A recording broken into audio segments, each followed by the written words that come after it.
అసలు ఒక ఊరికి కానీ ఒక ప్రాంతానికి కానీ పేరు ఎలా వస్తుంది ఎప్పుడైనా ఆలోచించారా?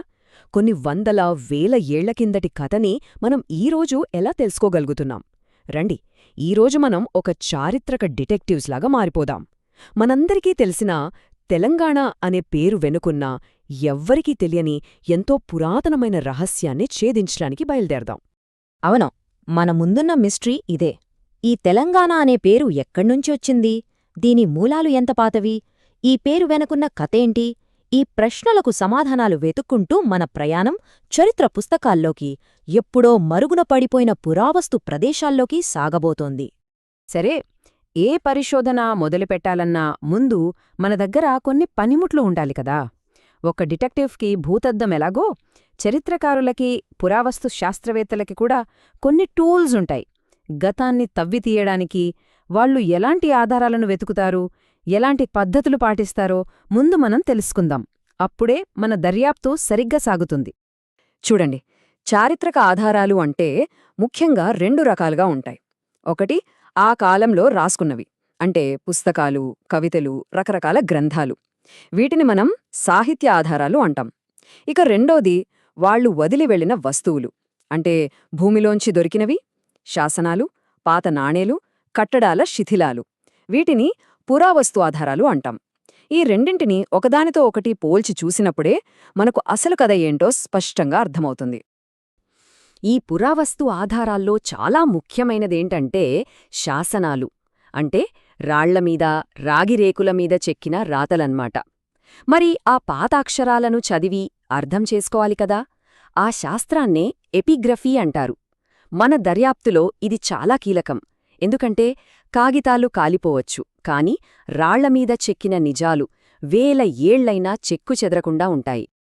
ఇక మన డిటెక్టివ్ కిట్లోని మరో సూపర్ టూల్, న్యూమిస్మాటిక్స్. భలే ఉంది కదా పేరు. సింపుల్గా చెప్పాలంటే ఇది పాత నాణేల గురించిన అధ్యయనం. ఆ కాలం నాటి నాణేలు అంటే కేవలం డబ్బు కాదు, అవి టైం క్యాప్సూల్స్ లాంటివి. వాటిమీద ఏ రాజు పేరుంది, ఏ చిహ్నముంది, ఇవన్నీ ఆ కాలం నాటి రాజకీయ, సామాజిక పరిస్థితుల్ని మనకు కళ్లకు కట్టినట్టు చూపిస్తాయి. ప్రతి నాణ్యమొక కథ చెబుతుందన్నమాట. సరే, మనకు టూల్స్ అన్నీ తెలిసాయి కదా. ఇక అసలు కేసులోకి ఎంటర్ అవుదాం. మన దర్యాప్తులో మొదటి అతిపెద్ద బ్రేక్ త్రూ ఎక్కడ దొరికిందో తెలుసా? ఒకే ఒక్క చోట, ఒక పురావస్తు ప్రదేశంలో మన తెలంగాణ కథకు పునాది రాయి దొరికింది. అక్కడే మనకు మొదటి సాలిడ్ ఎవిడెన్స్ లభించింది. ఆ ప్రదేశమే జగిత్యాల జిల్లాలోని కోటిలింగాల. ఈ పేరు గుర్తుపెట్టుకోండి, ఎందుకంటే తెలంగాణ చరిత్ర అనే పెద్ద పజిల్లో మొదటి అత్యంత ముఖ్యమైన ముక్క దొరికింది ఇక్కడే. చెప్పాలంటే మన కథకు టర్నింగ్ పాయింటే ఈ కోటిలింగాలన్నమాట. మరి కోటిలింగాలలో ఏం దొరికాయి? ఇందాక మనం చెప్పుకున్న నాణేలు. ఆ నాణేల మీద కొన్ని పేర్లు కనిపించాయి. వాళ్లే మన కథలోని మొదటి ముఖ్య పాత్రధారులు. ఎవరంటే గోబద, సిరి కమ్మాయ, సిరి వాయు. ఇలాంటి రాజుల పేర్లు. అంటే వీరి కాలం నుంచే ఈ ప్రాంతానికి ఒక స్పష్టమైన చారిత్రక గుర్తింపు మొదలైందని అర్థం చేసుకోవచ్చు. ఇక్కడ దొరికినవి కేవలం నాణేలే కాదు, శాసనాలు కూడా. ఆ శాసనాల మీదున్న లిపి ఏంటో తెలుసా? బ్రాహ్మీ లిపి. ఇది చాలా పురాతనమైనది. అంటే ఆ లిపిని చదవగలిగితే మనం టైం ట్రావెల్ చేసినట్టే. వేల ఏళ్ల కిందటి మనుషులు ఏం రాసుకున్నారో మనం నేరుగా వాళ్ల మాటల్లోనే వినొచ్చనమాట. అద్భుతం కదూ. ఓకే, ఇప్పుడు మన చేతిలో కొన్ని కీలకమైన ఆధారాలున్నాయి. కోటిలింగాలలో దొరికిన నాణేలు, శాసనాలు. ఇప్పుడు ఒక మంచి డిటెక్టివ్లాగా ఈ క్లూజ్ని పట్టుకుని అసలు తెలంగాణ అనే పేరు ఎలా పుట్టి ఉండొచ్చు అనే దానిపై ఉన్న రకరకాల థియరీలను, అంటే సిద్ధాంతాలను ఒక్కొక్కటిగా పరిశీలిద్దాం. చరిత్రకారులు ప్రధానంగా 3 వాదనలు వినిపిస్తున్నారు.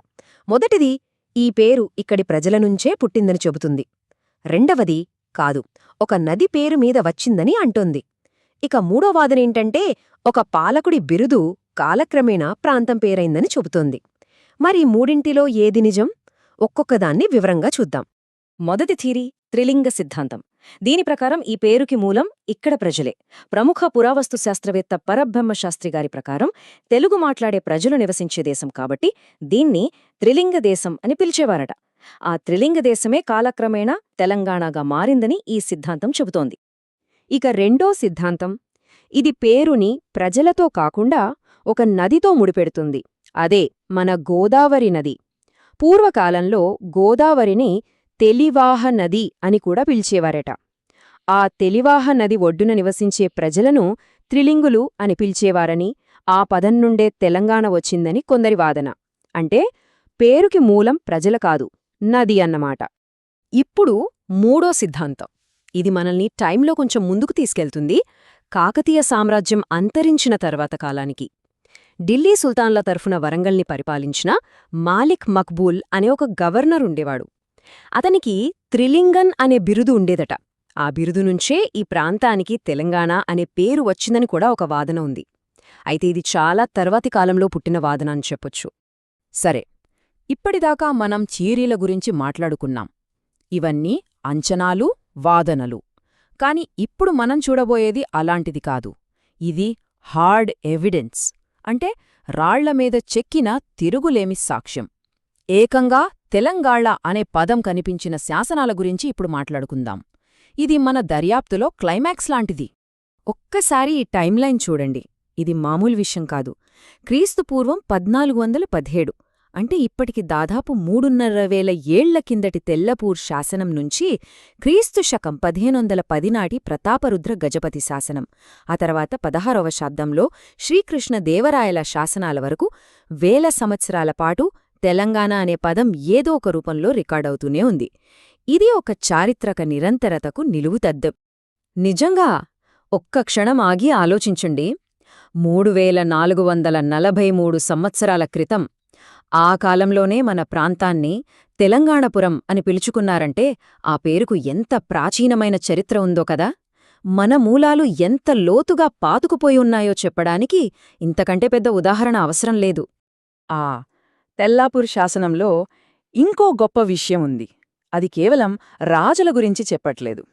నాగోజు, లయ్యలోజు అనే 2 సామాన్యులు తెలంగాణపురంలో ఒక మెట్లబావి కట్టించారని అందులో రాసి ఉంది. అంటే చూడండి, చరిత్ర అంటే కేవలం రాజులు, యుద్ధాలు కాదు, మనలాంటి సాధారణ ప్రజల జీవితాలు కూడా, వాళ్ళ కథలు కూడా.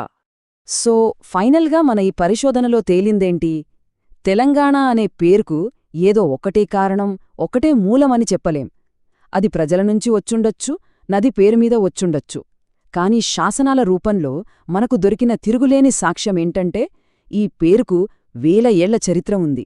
ఇది అనేక పొరలతో కూడిన ఒక సుసంపన్నమైన వారసత్వం. కేవలం ఒక పదం కాదు, ఇది ఈ గడ్డ యొక్క ఆత్మకథ. మరి ఈ కథ ఇక్కడితో అయిపోయిందా? అస్సలు కాదు. ఈ విశ్లేషణను ఒక ప్రశ్నతో ముగిద్దాం. మనం ఈరోజు తెలుసుకున్నది హిమపర్వతంలో పైకి కనిపించే చిన్న భాగం మాత్రమే. ఇంకా ఇలాంటి ఎన్నెన్ని కథలు, ఎన్నెన్ని రహస్యాలు మన నేలపొరల్లో, మన చరిత్ర పుటల్లో వెలికి తీయబడడానికి ఎదురుచూస్తున్నాయో కదా. శాతవాహనులు మనందరికీ తెలిసిన పేరు. ప్రాచీన భారతదేశంలో ఒక వెలుగు వెలిగిన మహాసామ్రాజ్యం. వాళ్ల కథ మనకు చాలా వరకు తెలిసినా అసలా కథ ఎక్కడ మొదలైంది అన్నది మాత్రం ఇప్పటికీ ఒక పెద్ద మిస్టరీ. వాళ్లు ఎక్కడనుంచి వచ్చారు? ఈ ప్రశ్నే ఎన్నో ఏళ్లుగా చరిత్రకారులని ఆలోచింపజేస్తోంది. పదండి, ఈరోజు మనం ఆ చారిత్రక రహస్యాన్ని ఛేదించే ప్రయత్నం చేద్దాం. ప్రశ్న చాలా సింపుల్.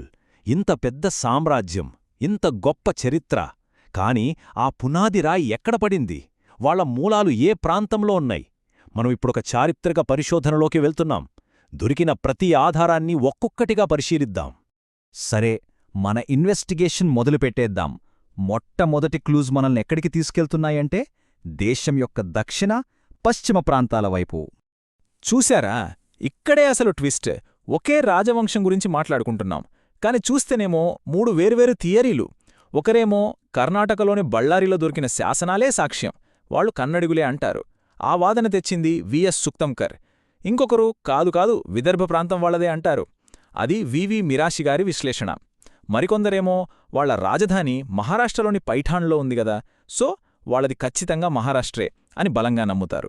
పిటి శ్రీనివాసయ్యంగార్ లాంటి వాళ్లు ఈ వాదన వినిపించారు. అసలు ఇన్ని వాదనలు ఎందుకొచ్చాయి? సరే, ఈ పశ్చిమ దక్షిణ వాదనలు ఇలా పక్కన పెడితే మన పరిశోధన ఇప్పుడు ఒక్కసారిగా తూర్పు తీరం వైపు మలుపు తీసుకుంటోంది. ఇది ఎవరూ ఊహించని టర్న్. ఇక్కడ కూడా కథ సింపుల్గా లేదు. 2 వర్గాలున్నాయి. ఆర్జీ భండార్కర్ లాంటి వాళ్లు ఆంధ్ర అనే పదాన్ని పట్టుకుని వాళ్లది కోస్తా ఆంధ్ర, మొదటి రాజధాని ధాన్యకటకం అని చెప్పారు. కాని డిఆర్ భండార్కర్ ఏం చేశారంటే ఒక పాత బౌద్ధ గ్రంథాన్ని బాగా లోతుగా చదివి, కాదు, వాళ్ల మొదటి రాజధాని ఆంధ్రనగరి అని ఒక కొత్త పాయింట్ తీశారు. చూశారా, ఒకే ఆధారం, కాని ఇంటర్ప్రిటేషన్స్ మాత్రం వేరువేరు. ఇప్పటివరకు చూసినవన్నీ ఒక ఎత్తు. ఇప్పుడు మనం చూడబోయేది మరో ఎత్తు. కథలోకి ఒక కొత్త, చాలా బలమైన వాదన ఎంటరవుతోంది. అదే తెలంగాణ థీరీ. ఈ తెలంగాణ వాదనను ఒక్కరో ఇద్దరో కాదు, చాలామంది ప్రముఖ చరిత్రకారులు బలమైన ఆధారాలతో ముందుకు తెచ్చారు. ఉదాహరణకి పివి పరబ్రహ్మశాస్త్రిగారు ఏమన్నారంటే, శాతవాహన పాలన మొదలైందే తెలంగాణలో అని. దానికి బలం చేకూరుస్తూ డాక్టర్ ధమే రాజారెడ్డిగారు ఒక సాలిడ్ ప్రూఫ్ బయటపెట్టారు. ఆ వంశస్థాపకుడు అంటే మొదటి రాజైన సిముకుడి నాణాలు కోటిలింగాల్లో దొరకాయని చెప్పారు. ఇక జేశెట్టి రమణయ్య గారైతే ఇంకో అడుగు ముందుకేసి ఆ కోటిలింగాలనే వాళ్ల మొట్టమొదటి రాజధాని అని తెలిచేశారు. అంతేకాదు, ఇటూకురి బాలరామమూర్తిగారు కదంబాపూర్లో బయటపడిన ఒక మహానగర శిథిలాల గురించి చెప్పారు. చివరిగా కె సత్యనారాయణగారు వాళ్ల పాలన తెలంగాణ నుంచి మొదలై ఆ తర్వాత మిగతా ప్రాంతాలకు విస్తరించిందని క్లియర్గా చెప్పారు. చరిత్రకారుల దృష్టిలో పాత నాణేలు అంటే వెరుం డబ్బులు కాదు, అవి గతం మాట్లాడే గొంతులు.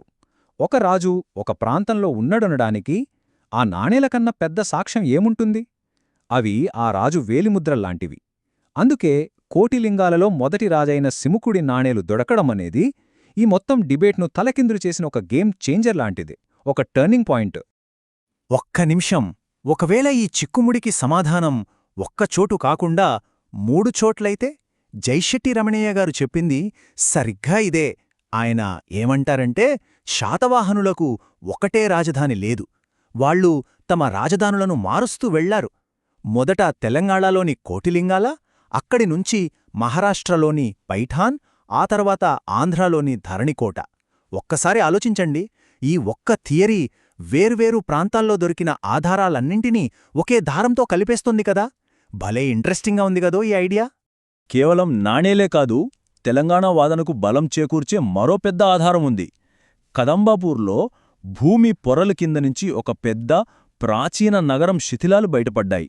అంటే ఒకప్పుడు ఈ ప్రాంతం ఎంత సందడిగా, ఎంత శక్తివంతంగా ఉండేదో మనం ఊహించుకోవచ్చు. ఇది తెలంగాణ థియరీకి మరో బలమైన సాక్ష్యం. ఓకే, ఇప్పటిదాకా మనం చాలా ఆధారాలు చూశాం.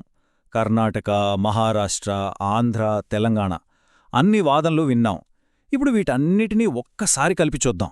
అసలు ఈ ఆధారాల మధ్య తేడా ఏంటి? ఎందుకు కొంతమంది చరిత్రకారులు కొన్నింటికే ఎక్కువ విలువిస్తున్నారు? ఇక్కడే ఉంది అసలు విషయం. శాసనం ఏం చెబుతుంది? ఒక రాజు ఆ ప్రాంతాన్ని పరిపాలించాడు, లేదా అతని ప్రభావం అక్కడ ఉంది అని చెబుతుంది. బళ్ళారిలో దొరికినవి అలాంటివి. కాని నాణేలు, అందులోనూ ఆ వంశాన్ని స్థాపించిన మొట్టమొదటి రాజు నాణేలు ఒక చోట దొరికాయంటే దాని అర్థం వేరు. అది కేవలం పాలన కాదు, అది ఆరంభం, అది వాళ్ల పునాది, వాళ్ల ప్రయాణం మొదలైందక్కడే అని చెప్పినట్టు.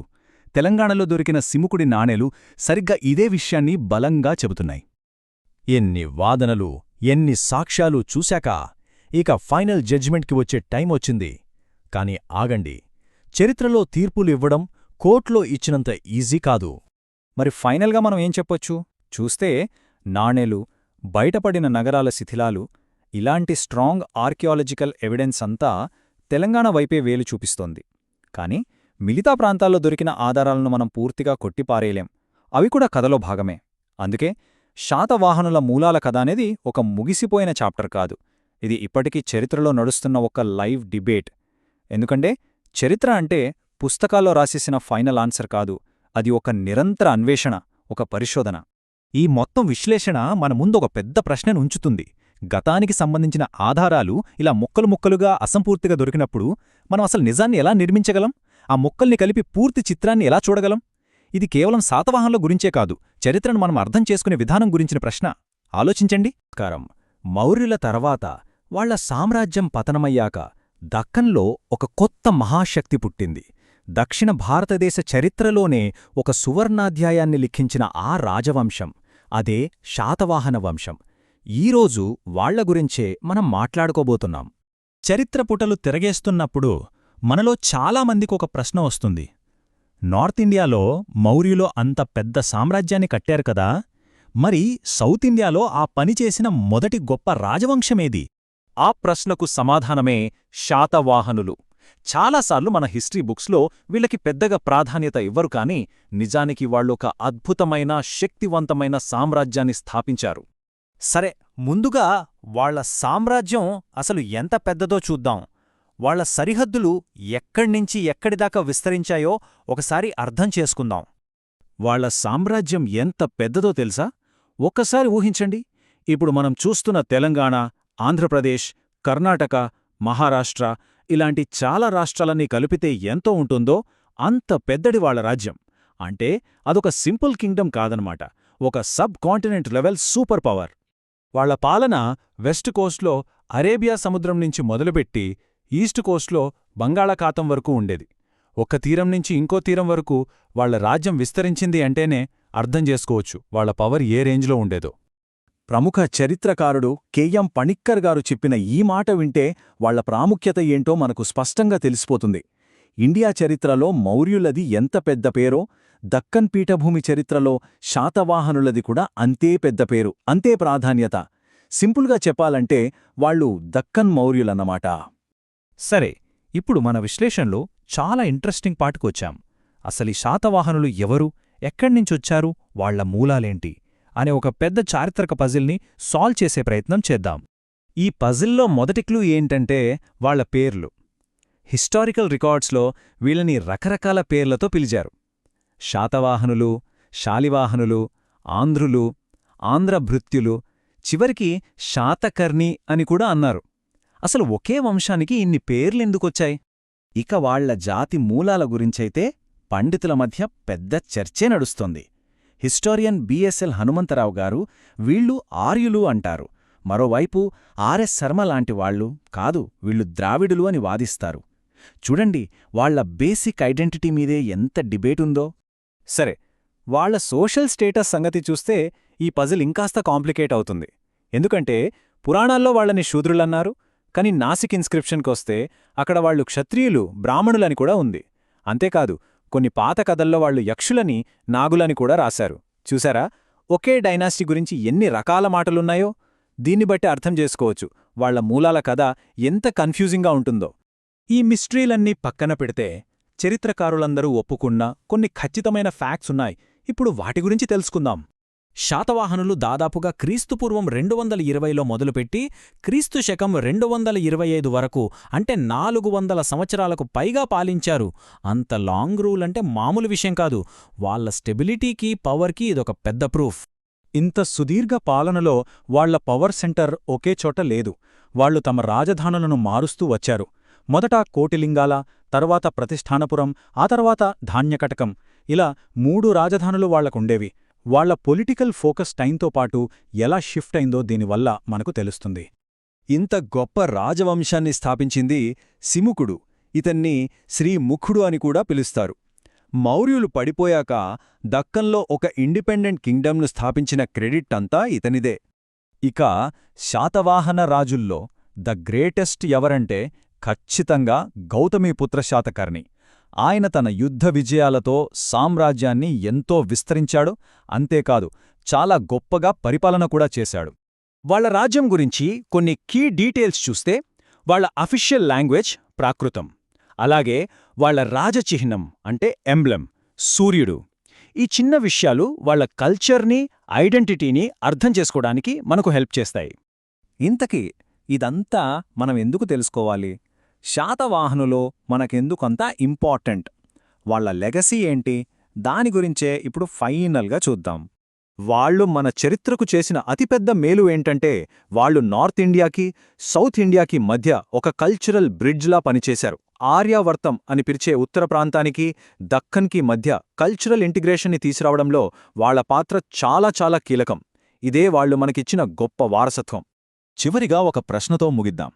ఒకప్పుడు ఇంత గొప్పగా వెలిగిన ఒక మహాసామ్రాజ్యం గురించే ఇన్ని మిస్టరీలు, ఇన్ని ప్రశ్నలు ఉన్నాయంటే, ఇక మనం తెలుసుకోవాల్సిన చరిత్ర ఇంకెంతుందో, మనం ఇంకా ముక్కలు ముక్కలుగా ఉన్న చరిత్రను కలిపి చదవాల్సిన కథ ఇంకెంత మిగిలి ఉందో కదా. శాతవాహనులు ప్రాచీన భారతదేశంలో దక్కన్ పీఠభూమిని ఏలిన ఒక పెద్ద శక్తి. అయితే వాళ్ల కథ మొత్తం మనకు ఎలా తెలిసిందనుకుంటున్నారు? వాళ్ళు రాసుకున్న పుస్తకాలనుంచా? కాదు. వాళ్ల కథంతా చిన్న చిన్న ఆధారాల ముక్కల్నుంచి పేర్చిన ఒక పెద్ద పజిల్ లాంటిది. మరి ఈరోజు మనము ఆ పజిల్ను చరిత్రకారులు ఎలా సాల్వ్ చేశారో చూద్దాం. ఒకసారి ఆలోచించండి. ఒక సామ్రాజ్యం తమ గురించి డైరీ లాంటిది ఏదీ రాయలేదనుకోండి, మరి వాళ్ల కథ మనకి ఎలా తెలుస్తుంది? ఇదే శాతవాహనుల విషయంలో మన ముందున్న అసలు సిసలైన సవాల్, ఒక చారిత్రక మిస్టరీ అన్నమాట. సో అదే ది శాతవాహన మిస్టరీ. వాళ్లు వదిలి వెళ్లిన ప్రతిధ్వనుల నుంచే వాళ్ల కథను మనం తెలుసుకోవాలి. పదండి, ఈరోజు మనం చారిత్రక డిటెక్టివ్స్లా మారి వాళ్లు వదిలి వెళ్లిన ఆ క్లూజేంటో, వాటిని ఎలా ఛేదించారో చూద్దాం. సరే, మన ఇన్వెస్టిగేషన్లో మొదటి సెట్ ఆఫ్ క్లూజ్ లిఖిత ఆధారాలు, అంటే పాత గ్రంథాలనుమాట. మరి శాతవాహనుల గురించి ఆ కాలంలో ఎవరు ఏం రాశారో ఓ లుక్కేద్దాం. ఇక్కడే ఒక ఇంట్రెస్టింగ్ ట్విస్ట్ ఉంది. మనకు 2 వేర్వేరు వర్షన్స్ కనిపిస్తాయి. ఒకవైపు గ్రీకులు, రోమన్లాంటి విదేశీయులు ఉన్నారు. వాళ్ళు దేని గురించి రాశారు? శాతవాహనుల ఆర్మీ ఎంత పవర్ఫుల్, వాళ్ళ కోటలెంత స్ట్రాంగ్, వాళ్ళ ట్రేడ్ ఎంత పెద్దది, ఇలాంటి వాటి మీద ఫోకస్ చేశారు. మరోవైపు మన పురాణాలలాంటివి ఉన్నాయి. అవి దేనిమీద దృష్టి పెట్టాయి? వాళ్ళ వంశం, రాజుల పేర్లు, వాళ్ళ వంశవృక్షం ఇలాంటివి. అంటే చూడండి, బయటివాళ్లేమో వాళ్ళ బలాన్ని చూస్తే, మనవాళ్లేమో వాళ్ళ వారసత్వాన్ని చూశారు. ఎంత తేడా కదా! ఒక ఉదాహరణ చెప్పాలంటే, గ్రీక్ రాయబారి మెగస్థనీస్ రాసిన ఇండికా ఉంది కదా, అందులో ఆయన ఏమన్నారంటే, ఆంధ్రరాజు దగ్గర 30 కోటలు, 1,00,000 మంది సైన్యం, 2,000 గుర్రాలు, 1000 ఏనుగులు ఉన్నాయి. అబ్బా, ఒక్క మాటలో చెప్పాలంటే బయట ప్రపంచం వాళ్లని ఎంత పెద్ద శక్తిగా చూసిందో ఈ ఒక్క వాక్యం చాలు చెప్పడానికి. సరే, లిఖిత ఆధారాలు చూశాం. ఇప్పుడు మన డిటెక్టివ్ కిట్లోని రెండో ఆయుధం వైపు వెళ్దాం. అదే నాణేలు. అవును, కొన్నిసార్లు చాలా చిన్న వస్తువులే గదా అతి పెద్ద కథలు చెబుతాయి. శాతవాహనుల నాణేలు సరిగ్గా అలాంటివే. ఒక్కసారి ఊహించండి, కేవలం కొండాపూర్ అనే ఒక్కచోట, ఒకే ఒక్క సైట్లో ఎన్ని నాణేలు దొరికాయో తెలుసా? దాదాపు 4,000.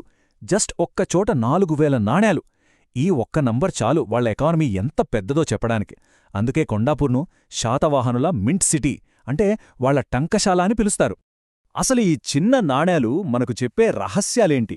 ఓ, చాలానే ఉన్నాయి. ఒకటి, శ్రీముఖుడు, శాతకర్ణిలాంటి తొలి రాజుల పేర్లు మనకు తెలిసాయి. అంతకన్నా ముఖ్యంగా శాతవాహనులకన్నా ముందే అక్కడ గోబద, నారణ లాంటి లోకల్ రూలర్స్ ఉన్నారని ఈ కాయిన్స్ వల్లే మనకు తెలిసింది. ఇంకా వాటిమీద ప్రాకృతం అనే అఫీషియల్ లాంగ్వేజ్తో పాటు దేశీ అనే స్థానిక భాష కూడా వాడారు. చాలామంది చరిత్రకారులు ఈ దేశీ అనే పదం నుంచే మన తెలుగు భాష పుట్టిందని నమ్ముతారు. చూశారా, ఒక చిన్న నాణ్యం ఎంత కథ చెప్పిందో. ఓకే, గ్రంథాలు చూశాం, నాణ్యాలు పరిశీలించాం. ఇప్పుడు మన ఇన్వెస్టిగేషన్లోని మోస్ట్ డ్రమాటిక్ పార్ట్కి వచ్చాం. పురావస్తు తవ్వకాలు, అంటే భూమి కింద దాగి ఉన్న వాళ్ల నగరాలని, వాళ్ల ప్రపంచాన్ని డైరెక్ట్ చూడబోతున్నామన్నమాట. దీనికి పర్ఫెక్ట్ ఎగ్జాంపుల్ పెద్ద బంకూర్. ఇక్కడ దొరికిన ప్రతి వస్తువు శాతవాహనుల డైలీ లైఫ్ ఎలా ఉండేదో మన కళ్లకు కట్టినట్టు చూపిస్తుంది. అసలు పెద్ద బంకూర్ తవ్వకాల్లో ఏం బయటపడిందో తెలుసా? ముందుగా 3 పెద్ద ఇటుక కోటలు, ఆ తర్వాత ఏకంగా 22 మంచినీటి బావులు. అన్నిటికన్నా షాకింగ్ ఏంటంటే, ఒక రైతు పొలంలో ఒకే ఒక కుండలో 22,000 నాణేలు దొరికాయి. అంతేనా? ఇనుప పనిముట్లు, వెపన్స్, చివరికి ఒక కమ్మరి కొలిమి కూడా దొరికింది. దీన్ని బట్టి వాళ్ళ టౌన్ ప్లానింగ్, టెక్నాలజీ ఎంత అడ్వాన్స్డ్గా ఉండేవో మనం అర్థం చేసుకోవచ్చు. ఇక్కడే అసలైన గ్లోబల్ కనెక్షన్ బయటపడింది. శాతవాహనుల పట్నాల్లో ఎవరి నాణేలు దొరికాయో తెలుసా? రోమన్ చక్రవర్తులైన అగస్టస్, టైబీరియస్ల నాణేలు. దీని అర్థమేంటి? 1000 మైళ్ల దూరంలో ఉన్న రోమ్కి, ఇక్కడ దక్కన్లో ఉన్న శాతవాహనులకి మధ్య డైరెక్ట్ ట్రేడ్ ఉండేదని ఇది బల్లగుద్ది మరీ చెబుతోంది. సరే, ఇప్పుడు దాకా మనం రకరకాల క్లూస్ చూశాం. పుస్తకాలు, నాణేలు, పురావస్తు తవ్వకాలు. ఇప్పుడు వీటన్నిటినీ కలిపి ఆ ఫైనల్ పిక్చర్ ఎలా ఉందో చూద్దాం. ఆ పజిల్ని సాల్వ్ చేసేద్దాం. సో చూసారా, పజిల్ ఎలా సాల్వ్ అయిందో? ఒక్కో క్లూ మనకు ఒక్కో పీస్నిచ్చింది. లిటరీ సోర్సెస్ ఏమో వాళ్ళ ఆర్మీ పవర్, వంశం గురించి చెప్పాయి. శాసనాలేమో వాళ్ళ అఫీషియల్ లాంగ్వేజ్ ప్రాకృతం, లిపి బ్రాహ్మి అని చెప్పాయి. కాయిన్స్ ఏమో రాజుల పేర్లు, వాళ్ళ ఎకనామీ స్కేల్, లోకల్ లాంగ్వేజెస్ గురించి చెప్పాయి. ఇక తవ్వకాలైతే వాళ్ళ city planning, technology, daily life, చివరికి గ్లోబల్ కనెక్షన్స్ని కూడా మన కళ్ల ముందు పెట్టాయి. అందుకే అంటారు, శాతవాహనుల చరిత్ర అనేది ఎవరో రాసిన ఒకే ఒక్క పుస్తకం కాదు, అది వేల కొద్దీ చిన్న చిన్న ముక్కలని ఓపికగా ఏరి అతికించి తయారుచేసిన ఒక అద్భుతమైన చిత్రం. మనం ఎన్ని కనుక్కున్నాం సరే, కానీ ఈ గొప్ప సామ్రాజ్యానికి చెందిన ఇంకెన్ని రహస్యాలు, ఇంకెన్ని కథలు ఇంకా భూమిలోపల దాగి ఉండి నెక్స్ట్ డిస్కవరీ కోసం ఎదురుచూస్తున్నాయో కదా. చరిత్ర అంటేనే ఇది, ఎప్పటికీ అంతంలేని ఒక అద్భుతమైన అన్వేషణ. చరిత్ర అంటేనే ఓ పెద్ద పజిల్. కొన్నిసార్లు సమాధానాలు కన్నా ప్రశ్నలే ఎక్కువుంటాయి. మన దగ్గరున్న ఆధారాలే ఒకదానికొకటి పొంతనలేకుండా ఉంటే అప్పుడొక రాజవంశం అసలు కథను ఎలా చెప్పగలం? ఈరోజు మనం సరిగ్గా అలాంటి ఒక చిప్పుముడిని విప్పే ప్రయత్నం చేద్దాం. అదే శాతవాహనుల కథ. అస్సలు మన పరిశోధనకే పునాది ఈ ప్రశ్నే. ఆలోచించండి, ఒకే రాజవంశం, దాని గురించేమో 2 ప్రాచీన గ్రంథాలు చెరో కథ చెబుతున్నాయి. ఇప్పుడు మనం సత్యాన్ని ఎలా కనుక్కోవాలి? దేన్నే నమ్మాలి? ఏది నిజం? మన దగ్గర ఉన్న 2 ముఖ్యమైన ఆధారాలు పురాణాలు. ఇక్కడే అసలు చిక్కు మొదలవుతుంది చూడండి. ఒకవైపు మత్స్యపురాణమేమో 30 మంది శాతవాహన రాజులు ఏకంగా 456 సంవత్సరాలు పాలించారు అంటుంది. మరోవైపు వాయుపురాణం చూస్తే అబ్బేలేదు, కేవలం 17 మంది రాజులే 272 సంవత్సరాలే పాలించారు అని చెబుతోంది. చూశారా కథ మొదట్లోనే ఎంత పెద్ద తేడానో? ఈ చారిత్రక చిక్కుముడికి కేంద్ర బిందువు ఒక్కరే. ఆయనే శాతవాహన సామ్రాజ్య స్థాపకుడు శ్రీముఖుడు. ఆయన కథను మనం సరిగ్గా అర్థం చేసుకోగలిగితేనే ఈ వైరుధ్యాలకు సమాధానం దొరికే అవకాశముంది. ఈ పజిల్ను ఇంకాస్త కష్టతరం చేసే విషయమేంటంటే, ఈ స్థాపకుడికి ఒక్కో సోర్స్లో ఒక్కో పేరుంది. శాసనాల్లో చిముకుడు లేదా సింధుకుడు అని పిలిస్తే, వాయుపురాణంలో సింధుకుడు అని ఉంది. మళ్ళీ మత్స్యపురాణానికి వస్తే బలిపుచ్చకుడు అంటారు. అంటే చూడండి, ఒకే వ్యక్తికి ఇన్ని పేర్లా. శ్రీముఖుడి కథను అర్థం చేసుకోవాలంటే ఆయన ప్రస్థానమెక్కడ మొదలైందో చూడాలి. అశోకుని 13వ శిలాశాసనం ప్రకారం ఆయన మొదట్లో శక్తివంతమైన మౌర్యుల కింద కేవలం ఒక సామంతుడు అంతే. మరి అలాంటి ఒక చిన్న సామంతుడు ఇంత పెద్ద సామ్రాజ్యానికి పునాది ఎలా వేశాడు? అదే అసలు కథ. ఇక్కడే మనకొక చాలా కీలకమైన ఆధారం దొరుకుతోంది. ఇది ఎవరిదో కాదు, శ్రీముఖుడి కోడలు దేవీనాగానికి వేయించిన శాసనం. ఇందులో ఆయన పేరు ముందు రాయా అనే బిరుదు కనిపిస్తోంది. చరిత్రకారులు ఏమంటున్నారంటే, ఈ రాయా అనే బిరుదు స్వయంగా అశోకుడే ఇచ్చాడని, ఇది మౌర్యులతో ఆయనకున్న సంబంధాన్ని, ఆయన హోదాను పక్కాగా నిర్ధారిస్తోందని అంటున్నారు. పురాణాలు, శాసనాలే కాదు, పురావస్తు ఆధారాలు కూడా మనకు కొన్ని సమాధానాలిస్తాయి. శ్రీముఖుడి రాజధాని కోటిలింగాలలో దొరికిన ఈ నాణేల మీద సిరి చిముక, సిరి శాతవాహన వంటి పేర్లు స్పష్టంగా కనిపిస్తున్నాయి. ఇవి ఆయన పాలనకు తిరుగులేని భౌతిక సాక్ష్యాలన్నమాట. అయితే శ్రీముఖుడు కేవలం సామంతుడుగానే ఉండిపోవాలి అనుకోలేదు. తన సైనిక, రాజకీయ చతురతతో మహారథి త్రణకయిరో అనే రతిక వంశ నాయకుడిని ఓడించి తన రాజ్యాన్ని విస్తరించుకున్నాడు. ఇక్కడే ఆయన తెలివైన వ్యూహం కనిపిస్తుంది. శత్రువును ఓడించడమే కాదు, వాళ్ళని ఏకంగా కుటుంబంలోకి కలిపేసుకున్నాడు. త్రణకైరో కుమార్తె నాగానికను తన కొడుకు మొదటి శాతకర్ణికి ఇచ్చి పెళ్లి చేశాడు. అంటే నిన్నటి శత్రువును ఇవాళ బంధువుగా మార్చుకుని అధికారాన్ని మరింత పటిష్టం చేసుకున్నాడు. ఎంత గొప్ప స్ట్రాటజీ కదా! శ్రీముఖుడి ఎదుగుదల నిజంగా అసాధారణమైనది. కాని చరిత్రలో మనం తరచూ చూస్తుంటాం కదా, అధికారం ఎప్పుడూ ఒకేలా ఉండదు. ఆయన కథలో కూడా ఒక నాటకీయమైన చీకటి మలుపు రాబోతోంది. అవును, అధికారం ఊరికే రాదు, దానికొక మూల్యం చెల్లించాల్సొచ్చింది. శ్రీముఖుడి కథలో ఆ చీకటి అధ్యాయం మొదలైంది. మరోవైపు జైన గ్రంథాలు మనకు పూర్తిగా వేరే కథ చెబుతున్నాయి. వాటి ప్రకారం శ్రీముఖుడు తన జీవితం చివరి రోజుల్లో చాలా క్రూరంగా ప్రవర్తించడం మొదలుపెట్టాడట. దాని ఫలితమేంటో తెలుసా? సొంత ప్రజలే ఆయన మీద తిరుగుబాటు చేశారు. అలా ఒక రాజవంశస్థాపకుడి అధ్యాయం ఒక సంఘర్షణతో ముగిసిపోయింది. శ్రీముఖుడి పతనం తర్వాత ఆయన సోదరుడు కృష్ణుడు సింహాసనం ఎక్కాడు. కాని అతను తన అన్నయ్య దారిలో నడవలేదు. రాజ్యాన్ని నిలబెట్టడానికి అతను ఎంచుకున్న మార్గం పూర్తిగా భిన్నమైనది. కృష్ణుడు ఈయనకే కన్హుడు అని కూడా పేరు.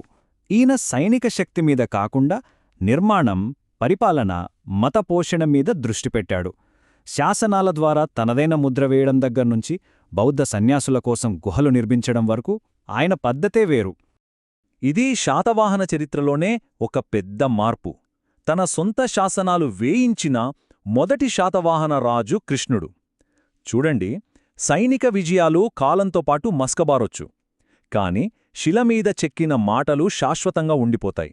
అంటే ఆయన దృష్టి అధికారం మీద మాత్రమే కాదు, తరతరాలు నిల్చే వారసత్వం మీద కూడా ఉందన్నమాట. కృష్ణుడి వారసత్వం మొత్తం నిర్మాణం, పోషణ చుట్టూనే తిరుగుతుంది. ఆయన బౌద్ధ సన్యాసుల కోసం నాసిక్, కన్హేరీ గుహలను చెక్కించాడు. వాళ్ల సంక్షేమం కోసం ధర్మమహామత్య అనే ప్రత్యేక అధికారులను కూడా నియమించాడు. అంతేకాదు, భాగవత మతాన్ని ఆదరించి అది దక్కన్ ప్రాంతానికి విస్తరించడానికి కూడా సహాయపడ్డాడు. ఇది తన అన్నయ్య సైనిక విస్తరణ విధానానికి పూర్తి వ్యతిరేకం కదా. సరే, ఇప్పుడు ఈ ఇద్దరు అన్నదమ్ముల వేర్వేరు కథలను కలిపి చూద్దాం. ఒకరు ఆక్రమణదారుడు, మరొకరు నిర్మాత. ఇద్దరూ కలిసి ఒక మహా సామ్రాజ్యానికి పునాది ఎలా వేశారో అర్థం చేసుకుందాం. ఈ స్లైడ్ వాళ్ళిద్దరి వారసత్వాలను చాలా స్పష్టంగా చూపిస్తోంది. ఒకవైపు శ్రీముఖుడి కత్తి, అది రాజ్యాన్ని నిర్మించిన సైనిక శక్తికి గుర్తు. మరోవైపు కృష్ణుడి నిర్మాణం, అది రాజ్యాన్ని స్థిరపరిచిన సాంస్కృతిక పోషణకు నిదర్శనం. ఒకరు లేకుండా మరొకరి కథ అసంపూర్ణం. కాబట్టి చివరికి మనం అర్థం చేసుకోవాల్సిందేంటంటే, శాతవాహన సామ్రాజ్య పునాది ఒక వ్యక్తి విజయం కాదు, ఇద్దరు సోదరుల విభిన్న బలాల కలయిక. రాజ్యాన్ని స్థాపించటానికి శ్రీముఖుడిలాంటి దూకుడు, విస్తరణ అవసరం. అలాగే దాన్ని నిలబెట్టడానికి కృష్ణుడిలాంటి స్థిరత్వం, నిర్మాణం కూడా అంతే అవసరం. ఇదంతా మనల్ని నాయకత్వం, వారసత్వం గురించి ఒక శాశ్వతమైన ప్రశ్న దగ్గరకు తీసుకొస్తుంది. అసలు ఒక సామ్రాజ్యం నిలబడాలంటే ఎవరెక్కువ ముఖ్యం? గొప్ప ఆశయంతో సామ్రాజ్యాన్ని మొదలుపెట్టే స్థాపకుడా, లేక దాన్ని స్థిరంగా, పటిష్టంగా నిలబెట్టే వారసుడా? అందరికీ నమస్కారం. ఈరోజు మనం ప్రాచీన భారతదేశ చరిత్రలో ఒక అద్భుతమైన అధ్యాయాన్ని తెరవబోతున్నాం. శాతవాహన వంశం ఎలా ఒక మహాసామ్రాజ్యంగా ఎదిగిందో దాని వెనుక ఉన్న కీలక వ్యక్తుల గురించి ఈ విశ్లేషణలో తెలుసుకుందాం. అసలు ఏమీ లేని దగ్గరనుంచి ఒక పెద్ద సామ్రాజ్యాన్ని ఎలా కడతారు? ఇది అందరి మదిలో మెదిలే ప్రశ్నే కదా. దీనికి కావలసింది కేవలం ఆశయం మాత్రమే కాదు, సరైన వ్యూహం, అంతులేని పట్టుదల కూడా ఉండాలి. శాతకర్ణి రాజవంశం కథ సరిగ్గా ఇక్కడే మొదలవుతుంది. ఆ ప్రశ్నకు సమాధానం ఒకే ఒక్క పేర్లో ఉంది: మొదటి శాతకర్ణి. ఈయన కేవలం ఒక రాజు మాత్రమే కాదు, ఒక ప్రాంతీయ శక్తిని అఖండ భారత సామ్రాజ్యంగా మార్చిన ఒక గొప్ప దార్శనికుడు. సరే, ఇక మన కథలోకి పూర్తిగా వెళ్ళిపోదాం. శాతవాహన వంశ స్థాపకుడైన శ్రీముఖుని కుమారుడు మొదటి శాతకర్ణి తన తండ్రి వేసిన పునాదుల మీద ఒక అద్భుతమైన సామ్రాజ్యాన్ని ఎలా నిర్మించాడో చూద్దాం. మొదటి శాతకర్ణి సింహాసనాన్ని అధిష్ఠించగానే ఊరికే కూర్చోలేదు. తన దృష్టి అంతా విస్తరణ మీదే ఉంది. వెంటనే పశ్చిమ మాలవ, విదర్భ ప్రాంతాలను ఆక్రమించి తనను తాను చక్రవర్తి అని ప్రకటించుకున్నాడు. అంతటితో ఆగలేదు. అప్పటికే ఎంతో శక్తివంతుడైన పుష్యమిత్ర శుంగుడిని ఓడించి ఆ విజయానికి గుర్తుగా ఉజ్జయిని చిహ్నంతో నాణేలు ముద్రించాడు. ఇదొక పెద్ద స్టేట్మెంట్ అన్నమాట. కాని ఒక్క నిమిషం, కేవలం యుద్ధాలు గెలిస్తే సరిపోతుందా? సామ్రాజ్యాలు అలానే శాశ్వతంగా నిలబడతాయా? చరిత్ర చూస్తే అంతకంటే ఇంకేదో కావాలని మనకర్థమవుతుంది. ఆ అదనపు బలం, ఆ స్ట్రాటజిక్ డెప్త్ ఒక కీలకమైన బంధం నుంచి వచ్చింది.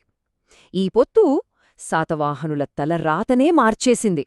ఇక్కడే మన కథలోకి అసలైన హీరోయిన్ ఎంట్రీ ఇస్తుంది: రాణి నాగానిక. మహారథి త్రణకయిరో కుమార్తె అయిన ఆమెతో శాతకర్ణి వివాహం. కేవలం పెళ్లి కాదు, అదొక పవర్ఫుల్ పొలిటికల్ అలయన్స్. ఈ బంధంతోనే శాతవాహనులకు పశ్చిమాన విస్తరించడానికి దారులు తెరుచుకున్నాయి. నాగానిక వేయించిన శాసనంలో తనను తాను యజ్ఞాలలో సుగంధ ద్రవ్యాలను సమర్పించేది అని వర్ణించుకుంది. ఇది మామూలు విషయం కాదు.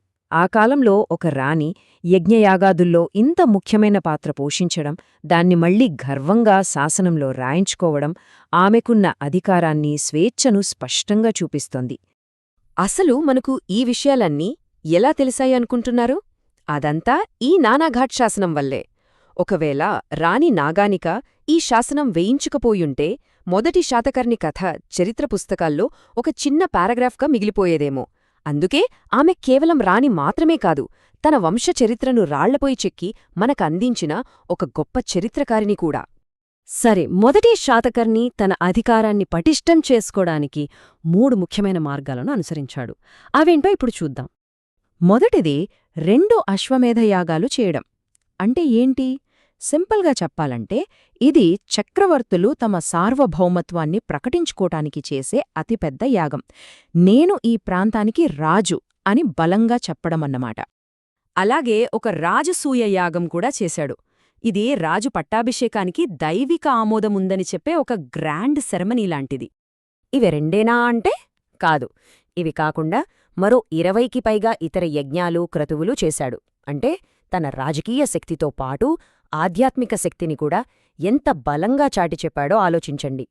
ఇక నానాఘాట్ శాసనం మనకు చెప్పే మరో ఆశ్చర్యకరమైన విషయమేంటంటే భారతదేశ చరిత్రలోనే మొట్టమొదటిసారిగా భూమిని దానంగా ఇచ్చినట్టు రికార్డుల్లో ఉన్న పాలకుడు మొదటి శాతకర్ణి. ఇది కేవలం దానం కాదు, అప్పట్లోనే అతని దగ్గర ఎంత సంపద ఉందో, రాజ్యం ఎంత స్థిరంగా ఉందో చెప్పేందుకు ఇదొక నిదర్శనం. ఇప్పుడు కథలో ఒక చిన్న ట్విస్ట్. కళింగరాజు ఖారవేలునితో జరిగిన యుద్ధం గురించి మనకు 2 వేర్వేరు వెర్షన్స్ ఉన్నాయి. విచిత్రమేంటంటే ఈ 2 కథలు కూడా మనకు శాసనాల నుంచే దొరికాయి. చూడండి, ఒకే యుద్ధం, కాని 2 కథలు. ఒకవైపు ఖారవేలుని హతిగుంఫ శాసనమేమో నేనే గెలిచాను, శాతవాహనులను చిత్తుగా ఓడించాను అని చెప్తోంది. మరోవైపు శాతవాహనులకు అనుకూలంగా ఉండే బౌద్ధ గ్రంథాలేమో లేదు లేదు, మా శాతకర్ణిదే పైచేయి అంటున్నాయి. అసలు నిజం ఏంటనేది పక్కన పెడితే ప్రాచీన చరిత్రను అర్థం చేసుకోవడం ఎంత కష్టమో చెప్పడానికి ఇదొక మంచి ఉదాహరణ. మొదటి శాతకర్ణి చనిపోయాక సామ్రాజ్యం బలహీనపడిందా? అస్సల్లేదు. ఎందుకంటే రాణి నాగానిక తెరపైకి వచ్చింది. తన కుమారులు చిన్నవాళ్లు కావడంతో రాజప్రతినిధిగా పరిపాలన బాధ్యతలన్నీ తనే తీసుకుంది. రాజ్యాన్ని కాపాడటమే కాదు, తన కొడుకు 2వ శాతకర్ణి సుదీర్ఘ పాలనకు బలమైన పునాది వేసింది. ఇక ఇక్కడ్నుంచి శాతవాహన చరిత్రలో ఇంకో పెద్ద చాప్టర్ మొదలవుతుంది. అదే 2వ శాతకర్ణి యుగం. ఈ కాలంలోనే సామ్రాజ్యం అపూర్వమైన స్థిరత్వాన్ని, విస్తరణను చూసింది. 56 సంవత్సరాలు. అవును, మీరు విన్నది నిజమే. శాతవాహన రాజులందరిలోనూ అత్యంత ఎక్కువ కాలం, ఏకంగా 56 ఏళ్లు పాలించింది 2వ శాతకర్ణి. ఇంత సుదీర్ఘమైన పాలన ఆ రాజ్యానికి ఎంత స్థిరత్వాన్నిచ్చుంటుందో ఊహించండి. తన 56 ఏళ్ల పాలనలో 2వ శాతకర్ణి తన పూర్వీకుల వారసత్వాన్ని కొత్త శిఖరాలకు తీసుకెళ్లాడు. ఉత్తర భారతదేశంపై దండెత్తి మగధ రాజధాని పాటలీపుత్రాన్ని, అలాగే శుంగులం మరో ముఖ్య పట్టణం విదిశను కూడా గెలుచుకున్నాడు. పశ్చిమం నుంచి వస్తున్న శకులతో సంఘర్షణ మొదలైంది కూడా ఇతని కాలంలోనే. ఇక యుద్ధాలే కాదు, ప్రపంచ ప్రసిద్ధిగాంచిన సాంచీ స్తూపం దక్షిణ ద్వారం నిర్మింపజేసింది కూడా ఇతనే. సరే, ఇదంతా చూశాక మనం ఏమర్థం చేసుకోవాలి?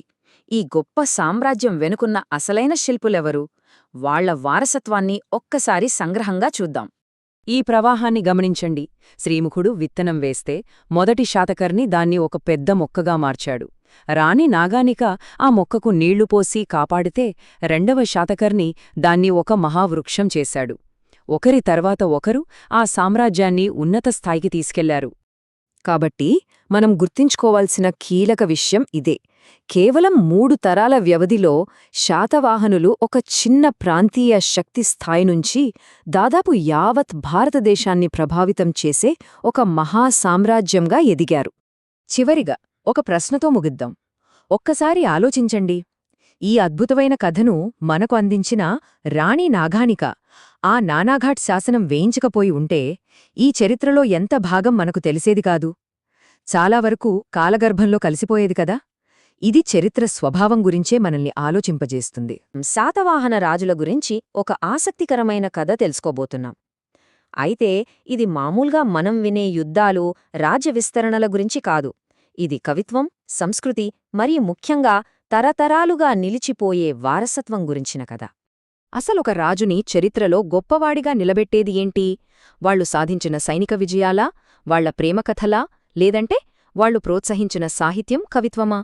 శాతవాహనుల కథలో ఈ ప్రశ్న చాలా కీలకం.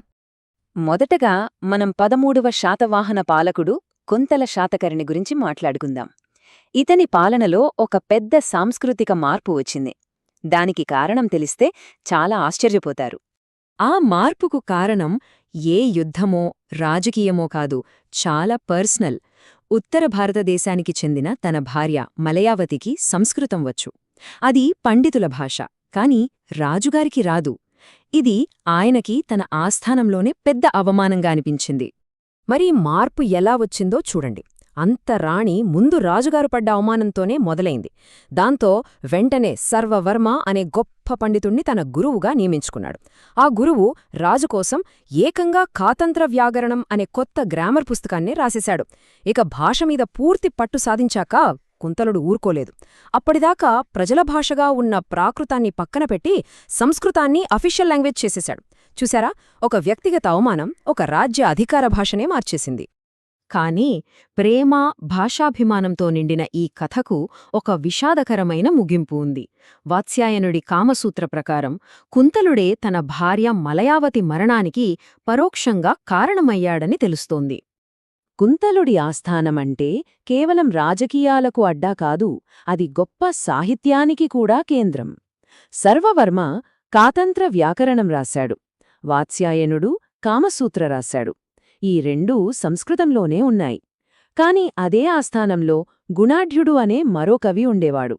ఆయన బృహత్కథను పైశాచీ ప్రాకృతంలో, అంటే ఆనాటి ప్రజల భాషలో రాశాడు. ఈ భాషా వైవిధ్యం చాలా ముఖ్యమైన పాయింట్. ఇప్పుడు మనం ఆ స్థానంలోనే అత్యంత ప్రసిద్ధమైన కానీ దురదృష్టకరమైన ఒక గ్రంథం కథలోకి వెళదాం. అదే గుణాఢ్యుడి బృహత్కథ. గుణాఢ్యుడు తన బృహత కథను రాజుగారికి అంకితమివ్వాలనుకున్నాడు. కాని రాజు, ఏంటిది, పండితుల భాష సంస్కృతంలో కాకుండా సామాన్యులు మాట్లాడే ప్రాకృతంలో రాశావా అని దాన్ని తిరస్కరించాడు. ఆ అవమానంతో గుణాఢ్యుడేం చేశాడో తెలుసా? తన జీవితకాలపు కష్టాన్ని ఆ పుస్తకాన్ని నిప్పులో వేశాడు. ఎంత నాటకీయమైన నిరసన కదా! కాని కథ ఇక్కడితో అయిపోలేదు. ఆ బృహత్ కథలో ఒకే ఒక్క అధ్యాయం మాత్రమే మంటల్నుంచి బయటపడింది. కాని ఆ చిన్న భాగమే కొన్ని శతాబ్దాల పాటు భారతీయ సాహిత్యాన్ని ప్రభావితం చేసింది. అదే మనకు తెలిసిన ప్రసిద్ధ పంచతంత్ర కథలకు ఆధారమైంది. ఆ తర్వాత సంస్కృతంలోకి అనువదించబడింది. చివరికి కథా సరిత్సాగరం లాంటి గొప్ప రచనలకు స్ఫూర్తినిచ్చింది. అంటే ఒక గొప్ప సృష్టిని నాశనం చేయాలని చూసినా అది ఎలాగోలా బతికేస్తుంది అనగానికి ఇంతకన్నా గొప్ప ఉదాహరణ ఏముంటుంది? సరే, ఇప్పుడు మనం మరో శాతవాహన రాజు దగ్గరికి వెళ్దాం. 17వ పాలకుడు హాలుడు. ఇతను కుంతుడికి పూర్తి ఆపోజిట్. వీళ్ళిద్దరి మధ్య తేడా చూడండి. కుంతలుడు సంస్కృతాన్ని, ఉన్నతవర్గ సంస్కృతిని ప్రోత్సహిస్తే, హాలుడు ప్రాకృతాన్ని, అంటే గ్రామీణ రోజువారీ జీవితాన్ని తన కవిత్వంలోకి తీసుకొచ్చాడు. కుంతలుడు కవులను పోషించాడు అంతే. కాని హాలుడలా కాదు, తనే స్వయంగా ఒక గొప్ప కవి. అందుకే అతనికి కవివత్సల అనే బిరుదు కూడా ఉంది. 700. ఈ నంబర్కి హాలుడికి ఏంటి సంబంధం?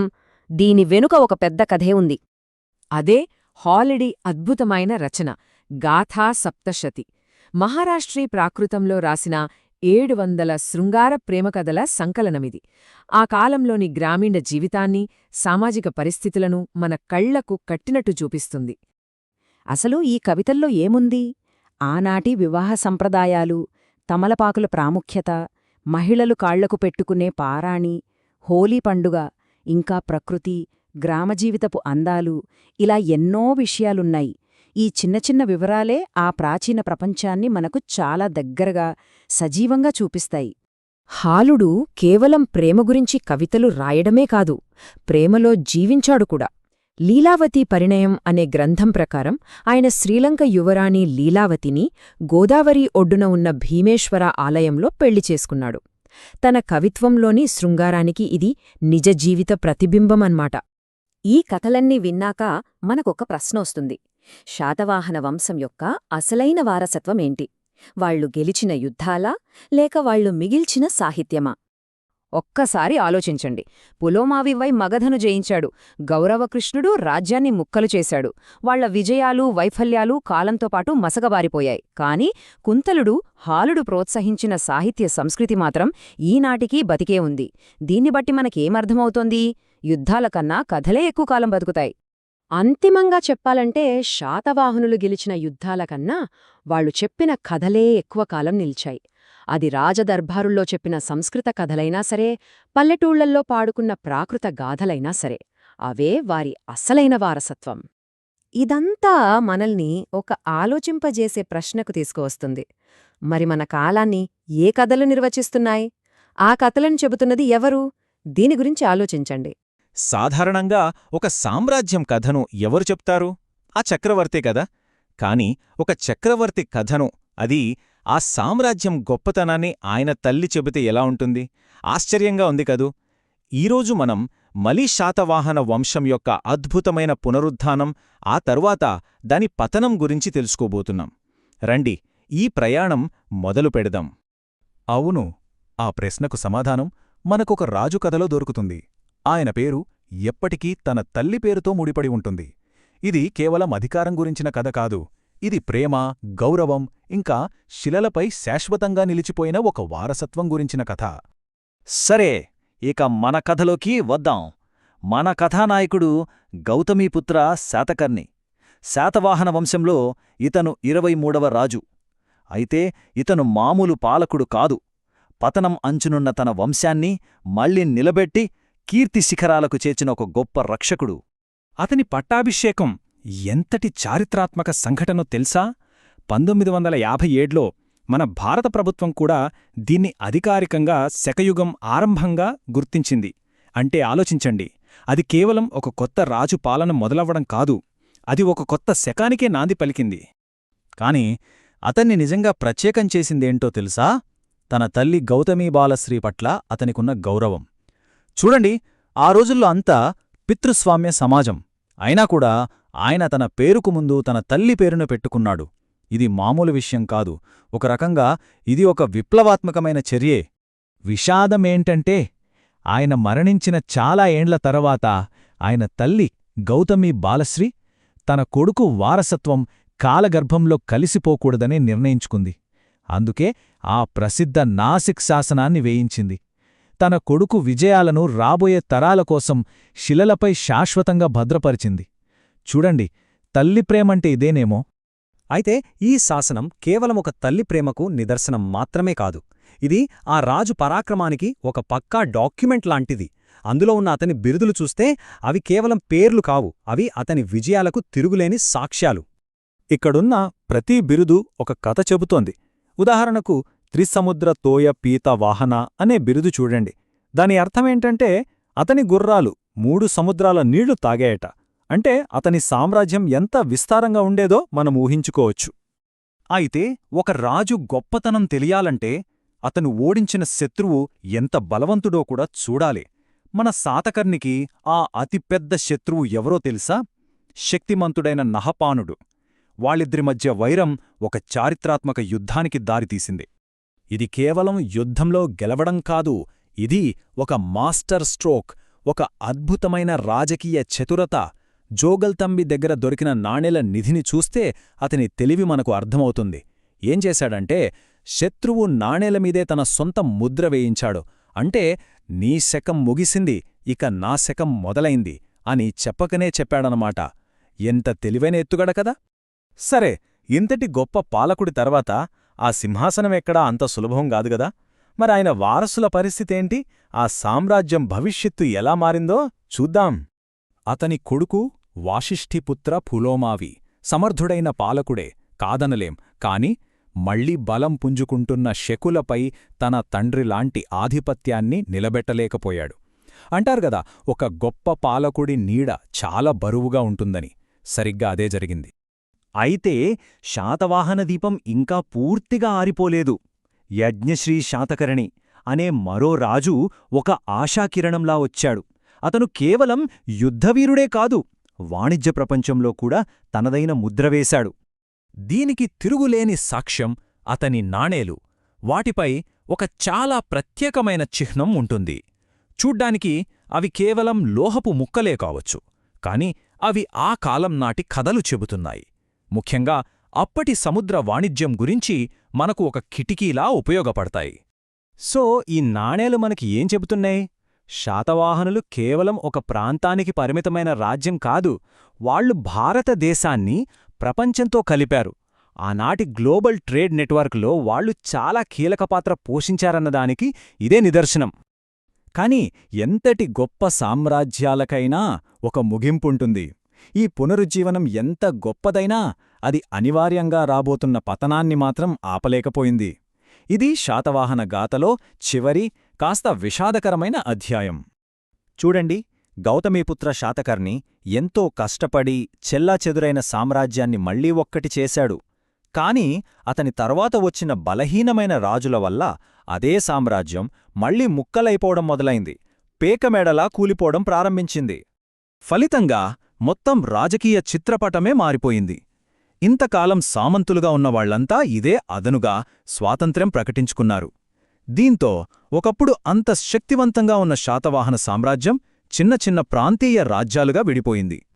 మ్యాకధోని శాసనం ఈ చివరి ఘట్టాన్ని మనకు ధృవపరుస్తుంది. చివరి రాజుగా చెప్పబడుతున్న 3వ పులోమావితో ఆ సామ్రాజ్యం అంతమైందని ఇది రికార్డ్ చేసింది. అలా దాదాపు 30 మంది రాజుల పాలన తర్వాత శాతవాహన వంశం చరిత్ర పుటల్లో కలిసిపోయింది. ఇదంతా మనల్ని ఒక ముఖ్యమైన ప్రశ్న దగ్గర ఆపుతుంది. అసలు వారసత్వాలు ఎలా నిలుస్తాయి? ఒకవేళ ఆ తల్లి తన కొడుకు మీద ప్రేమతో ఆ శాసనాన్ని వేయించకపోయి ఉంటే ఈ గొప్ప రాజు కథ కూడా కాలగర్భంలో కలిసిపోయేదేమో కదా. శాతవాహన సామ్రాజ్యం అనగానే మనకు గుర్తొచ్చేవి యుద్ధాలు, గొప్ప గొప్ప రాజులు. కాని ఒక సామ్రాజ్యం నిలబడాలంటే కేవలం యుద్ధాలు సరిపోవు. దాని వెనక ఒక పకడ్బందీ పరిపాలనా వ్యవస్థ, ఒక బలమైన ఆర్థిక వ్యవస్థ ఉండాలి. మరి ఈరోజు మనం శాతవాహన సామ్రాజ్యపు ఆ బ్లూప్రింట్లోకి తొంగిచూద్దాం. అసలు వాళ్ళ అడ్మినిస్ట్రేషన్ ఎలా పనిచేసిందో తెలుసుకుందాం. అంటే వాళ్ళు పన్నులు ఎలా వసూలు చేసేవాళ్ళు, రాజుగారికి ఎవరు సలహాలిచ్చేవారు, వాళ్ల సక్సెస్ వెనక ఉన్న అసలు సీక్రెట్ ఏంటి? వాళ్ల విజయ రహస్యం కత్తి పదునులో కాదు, వాళ్లు నడిపిన పరిపాలనలో ఉంది. అంటే బ్యూరోక్రసీలో ఉంది. నిజానికి వాళ్లు మౌర్యుల సిస్టమ్ని కాపీ కొట్టలేదు, దాన్ని తీసుకుని ఇంకా బెటర్గా మార్చారు. మరి ఈ అద్భుతమైన వ్యవస్థ ఎలా ఉండేదో చూద్దామా? మొదట పవర్ సెంటర్ నుంచి స్టార్ట్ చేద్దాం. ఏ సామ్రాజ్యంలో అయినా సరే అధికారం ఎప్పుడూ పైనుంచే మొదలవుతుంది. శాతవాహన రాజ్యంలో ఈ కేంద్ర బిందువు రాజు, ఇంకా ఆయనకు అత్యంత దగ్గరగా ఉండేవాళ్ల టీం. వాళ్ళు మొత్తం రాజ్యాన్ని ఎలా కంట్రోల్ చేశారో ఇప్పుడు చూద్దాం. ముందుగా రాజుగారి పవర్ గురించి మాట్లాడుకుందాం. పదవి వారసత్వంగా వచ్చేది, అంటే తండ్రి తర్వాత కొడుకు రాజయ్యేవాడు. కాని ఇక్కడొక కండిషన్ ఉంది, రాజుకి నచ్చినట్టు చేయటానికి లేదు. ధన్నశాస్త్రమనే ఒక రూల్ బుక్కి కట్టుబడి ఉండాల్సిందే. అంతేకాదు, మొత్తం సైన్యానికి ఆయనే కమాండర్ ఇన్ చీఫ్. అయితే రాజు ఒక్కడే అన్నీ చూసుకోలేడు కదా, అందుకే ఆయనకు హెల్ప్ చేయటానికి అమాత్యులు అనే ఒక టీం ఉండేది, మన ఇప్పటి క్యాబినెట్ లాంటిదన్నమాట.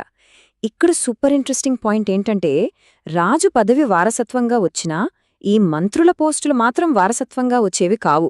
కేవలం వాళ్ల టాలెంట్, తెలివితేటలు చూసి మాత్రమే ఎంపిక చేసేవాళ్లు. ఆ రోజుల్లోనే మెరిట్కి ఎంత ఇంపార్టెన్స్ ఇచ్చారో చూడండి. జూనాగఢ్ శాసనం మనకు ఒక క్లూ ఇస్తుంది. ఈ మంత్రివర్గంలో 4 మెయిన్ ప్లేయర్స్ ఉండేవారు. ఒకరు విశ్వాసామాత్యుడు, ఈయన ఇప్పటి ప్రైమ్ మినిస్టర్ లాంటివాడు, రాజుకు రైట్ హ్యాండ్. 2 రాజామాత్యుడు, ఈయన చీఫ్ ఎగ్జిక్యూటివ్ ఆఫీసర్, రాజు ఇచ్చిన ఆర్డర్స్ని అమలు చెయ్యాలి.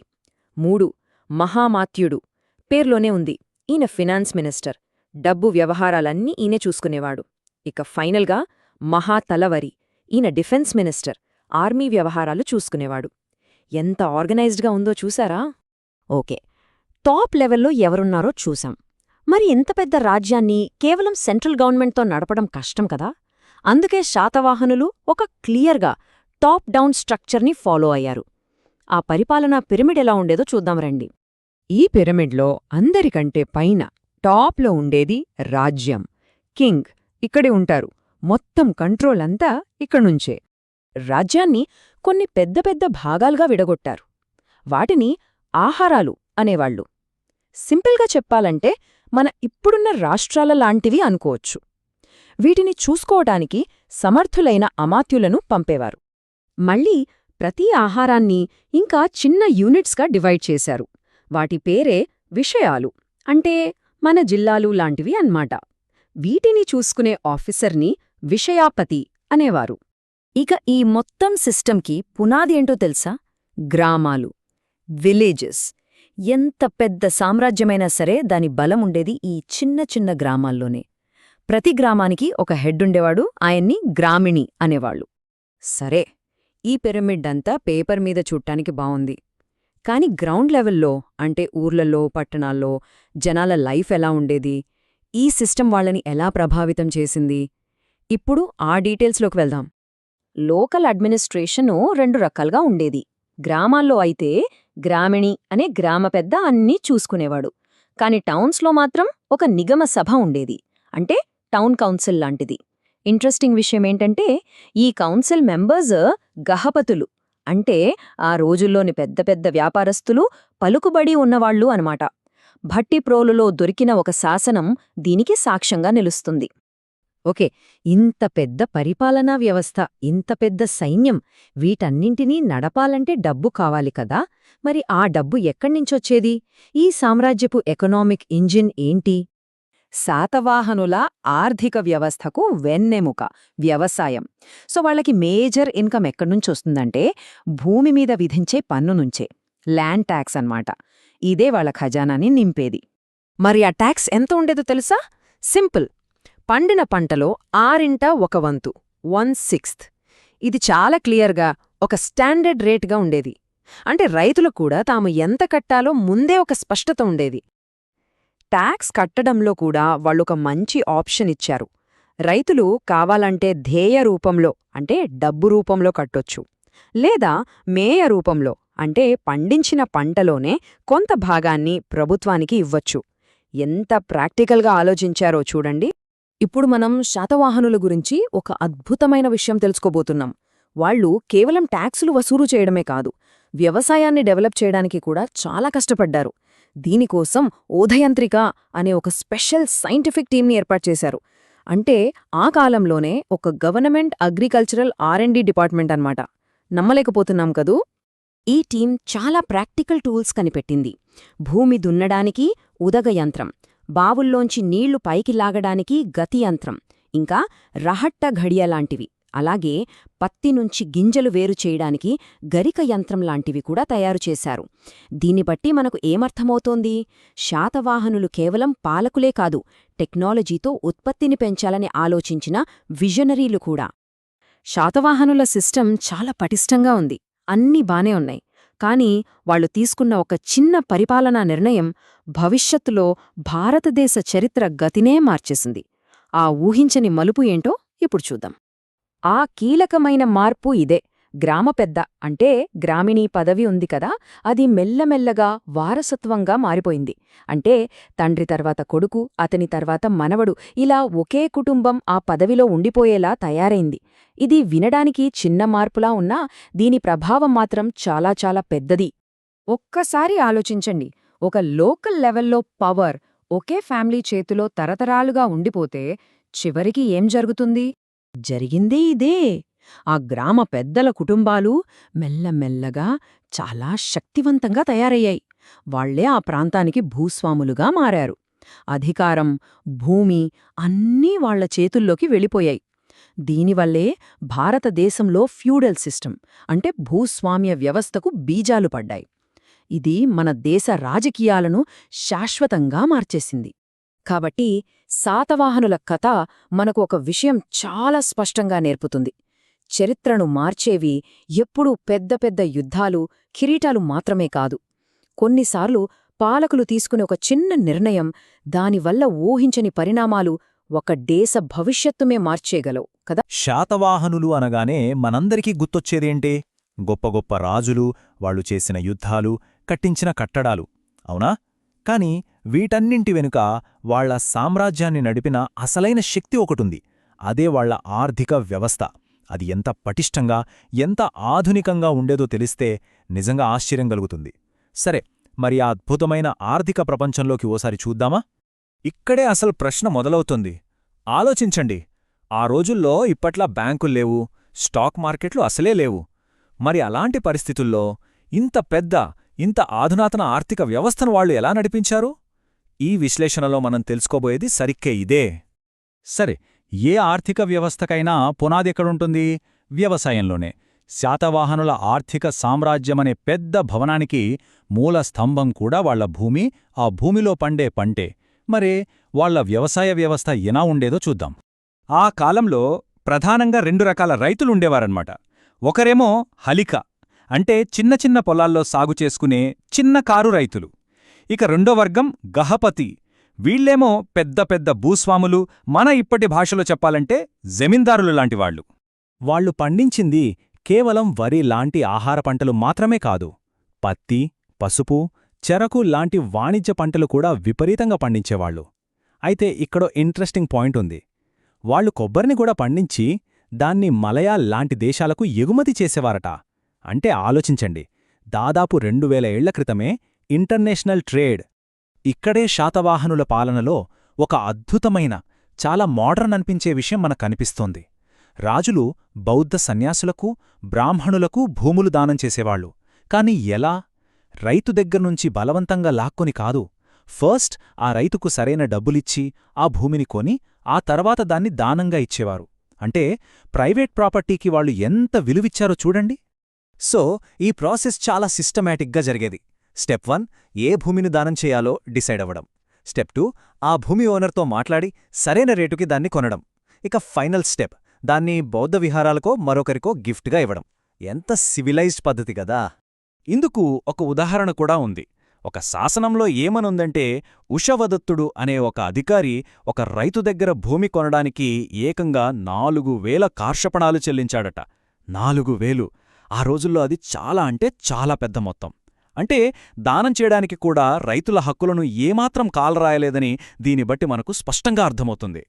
సరే, వ్యవసాయమనేది ఆర్థిక వ్యవస్థకు పునాది అయితే, దానిపైన ఇంకో అంతస్తుని నిర్మించాయి ఈ వృత్తి సంఘాలు. వీటినే ఆ కాలంలో శ్రేణులు అనేవాళ్లు. అసలు కథ ఇక్కడే మొదలవుతుంది. సింపుల్గా చెప్పాలంటే శ్రేణి అంటే ఏంటంటే ఒకే ప్రొఫెషన్ వాళ్లందరూ కలిసి పెట్టుకున్న ఒక అసోసియేషన్ లాంటిది. అంటే నేత కార్మికులందరికీ ఒక శ్రేణి, వడ్రంగులందరికీ ఒక శ్రేణి, అలా అన్నమాట. ప్రతి శ్రేణికి ఒక హెడ్ ఉంటారు. ఆయన్ని శ్రేష్ఠి అనేవారు. ఆసక్తికరంగా ఈ శ్రేష్ఠి అనే పదం నుంచే కాలక్రమేణా శెట్టి అనే పదం వచ్చిందని చాలామంది హిస్టోరియన్స్ నమ్ముతారు. ఆర్థిక వ్యవస్థ ఎంత ఆర్గనైజ్డ్గా ఉండేదంటే, శాసనాల ప్రకారం దాదాపు 18 రకాల వృత్తి సంఘాలు, అంటే శ్రేణులుండేవట. కొన్ని ఉదాహరణలు చూస్తే, నేత పనివారిని కోలిక శ్రేణి అనేవారు, కుమ్మరుల సంఘాన్ని కులరిక అని, స్వర్ణకారుల సంఘాన్ని సువర్ణకార అని, ఇలా ప్రతి వృత్తికి ఒక డెడికేటెడ్ గిల్డ్ ఉండేది. కానీ ఈ శ్రేణులు కేవలం వాళ్ల ప్రొఫెషనల్ సమస్యలు చూసుకోడానికే పరిమితం అవ్వలేదు. వాళ్లు చేసిన ఒక్క పని శాతవాహనుల ఆర్థిక వ్యవస్థను నెక్స్ట్ లెవెల్కి తీసుకెళ్ళింది. బహుశా ఈ మొత్తం విశ్లేషణలో ఇదే అత్యంత ఆశ్చర్యపరిచే విషయం. అవును, ఇది నిజం. ఈ శ్రేణులు ఆ కాలంలో ఆధునిక బ్యాంకుల్లా పనిచేశాయంటే నమ్మగలరా? ప్రజల దగ్గరనుంచి డబ్బును డిపాజిట్లుగా తీసుకోవడం, అవసరమైన వాళ్లకు లోన్లివ్వడం, ఈ పనులన్నీ వాళ్లే చేసేవాళ్లు. అద్భుతం గదా! ఇక్కడే మరో మైండ్ బ్లోయింగ్ విషయముంది. వాళ్లు ఇచ్చే లోన్ల మీద వడ్డీ రేటు ఎంత ఉండేదో కూడా శాసనాల్లో క్లియర్గా రాసిపెట్టారు.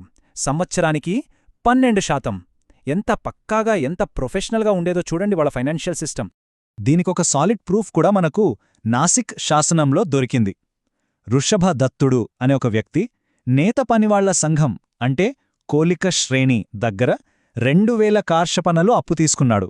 వడ్డీ రేటు మనమనుకున్నట్టే 12%. ఆ తర్వాత అతను అప్పు తీర్చేశాక ఆ శ్రేణి ఏం చేసిందంటే ఆ డబ్బును బౌద్ధ సన్యాసుల పోషణ కోసం డొనేట్ చేసింది. ఒక బ్యాంకింగ్ ట్రాన్సాక్షన్ను ఇంత క్లియర్గా రికార్డ్ చేయడం నిజంగా గ్రేట్. సరే, ఒకచోట ఎకానమీ స్ట్రాంగ్గా ఉందంటే అది ఆటోమేటిక్గా కొత్త ఇన్నోవేషన్స్కి దారితీస్తుంది. శాతవాహనుల విషయంలోనూ సరిగ్గా అదే జరిగింది. వాళ్ల ఆర్థిక వ్యవస్థ వాళ్ల టెక్నాలజీకి ఫ్యూయల్లా పనిచేసింది. వాసిష్ఠీపుత్ర పులోమావి ఈ టైంలో రక్కసిలోటాయి అనే ఒక తెలివైన వ్యక్తి ఒక మిషీన్ని కనిపెట్టాడు. దాని పేరు గిరక.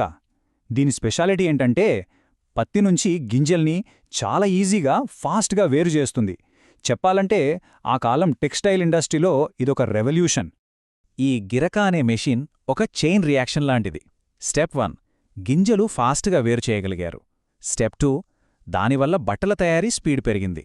స్టెప్ 3 ప్రొడక్షన్ పెరగడంతో ఎక్స్పోర్ట్స్ కూడా అమాంతం పెరిగిపోయాయి.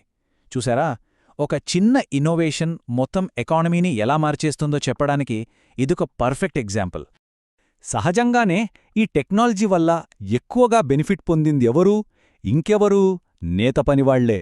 వాళ్ల గిల్డ్ అదేనండి, కోలిక శ్రేణి. ఈ కొత్త టెక్నాలజీ దయవల్ల శాతవాహన సామ్రాజ్యంలోనే అత్యంత ధనిక, పవర్ఫుల్ గిల్డ్గా మారిపోయింది. ఇప్పటిదాకా మనం డొమెస్టిక్గా వాళ్ళ ఎకానమీ ఎంత స్ట్రాంగ్గా ఉందో చూశాం కదా. ఇప్పుడు ఆ బలం వాళ్ళని గ్లోబల్ స్టేజ్ మీద ఎలా నిలబెట్టిందో చూద్దాం. వాళ్ళ ట్రేడ్ ఇండియా నుంచి రోమ్ వరకు ఎలా విస్తరించిందో తెలుసుకుందాం. ఆ గెరక మెషీన్ వల్ల వచ్చిన ప్రొడక్షన్ బూమ్ శాతవాహనులకు ఒక గ్లోబల్ మార్కెట్కి దారి చూపింది. ముఖ్యంగా ఆ టైంలో వరల్డ్ సూపర్ పవర్ అయిన రోమన్ ఎంపైర్లో వీళ్లు తయారుచేసిన సాఫ్ట్ క్వాలిటీ క్లాత్కి విపరీతమైన డిమాండ్ ఉండేది. ఆ డిమాండ్ ఏ రేంజ్లో ఉండేదంటే ఫేమస్ రోమన్ హిస్టోరియన్ ప్లినీ తన పుస్తకంలో ఏకంగా ఇలా రాసుకున్నాడు: ఇండియా నుంచి వస్తున్న ఆ సాఫ్ట్ మస్లిన్ బట్టలు వేసుకున్న మహిళల మీద మోజుతో మా రోమన్ మగవాళ్ల మోరల్ వాల్యూస్ దెబ్బతింటున్నాయి అని. అంటే వాళ్ళ ప్రోడక్ట్స్ కేవలం ఎకనామిక్గానే కాదు, రోమ్ కల్చర్పై కూడా ఎంత ఇంపాక్ట్ చూపించాయో చూడండి. సో దీన్ని బట్టి అర్థమవుతుంది కదా, శాతవాహనుల ఆర్థిక వ్యవస్థ ఎంత ఆర్గనైజ్డ్గా, ఎంత ఇన్నోవేటివ్గా, గ్లోబల్గా ఎంత ఇంపాక్ట్ఫుల్గా ఉండేదో. ఇదంతా చూశాక మనసులో ఒక ప్రశ్నొస్తుంది. ఆనాటి ఆ శ్రేణులకు ఈనాటి మల్టీనేషనల్ కార్పొరేషన్లకు నిజంగా పెద్ద తేడా ఏమైనా ఉందా? ప్రాచీన భారతదేశంలోకి శాతవాహన సామ్రాజ్యం యొక్క వాణిజ్య రహస్యాలను తెలుసుకోవడానికి వేల కిలోమీటర్ల దూరంలో ఉన్న రోమ్తో వాళ్ళు ఎలా ఇంత పెద్ద ఎత్తున వ్యాపారం చేశారో తెలుసుకుంటే ఆశ్చర్యపోతారు. పదండి మొదలు పెడదాం. అయితే ముందుగా ఈ యొక్క ప్రశ్నతో మొదలు పెడదాం. అసలు ఒక ప్రాచీన భారత సామ్రాజ్యానికి అంతటి రోమన్ సామ్రాజ్యం నుంచి ఇంత భారీగా బంగారం ఎలా వచ్చి చేరింది? ఈ ప్రశ్నకు జవాబే ఈరోజు మన కథకి ఆధారం. మన ప్రయాణాన్ని శాతవాహన సామ్రాజ్యం లోపల నుంచే మొదలు పెడదాం. అంటే వాళ్ల దేశీయ వాణిజ్యం ఎలా జరిగేదో చూద్దాం. ఇదేదో ఊరికే వస్తువులు అమ్ముకోవడం, కొనడం అనుకుంటే పొరపాటే. దీని వెనుక ఒక అద్భుతమైన, పక్కాగా ప్లాన్ చేసిన సిస్టమ్ ఉంది. సిస్టమ్కి గుండెకాయలాంటిదే ఈ శ్రేణి. దీన్ని సింపుల్గా చెప్పాలంటే ఇప్పటి మన ఛాంబర్ ఆఫ్ కామర్స్ లాంటిదన్నమాట. వ్యాపారులందరూ కలిసి ఇలాంటి సంఘాలుగా ఏర్పడేవాళ్లు.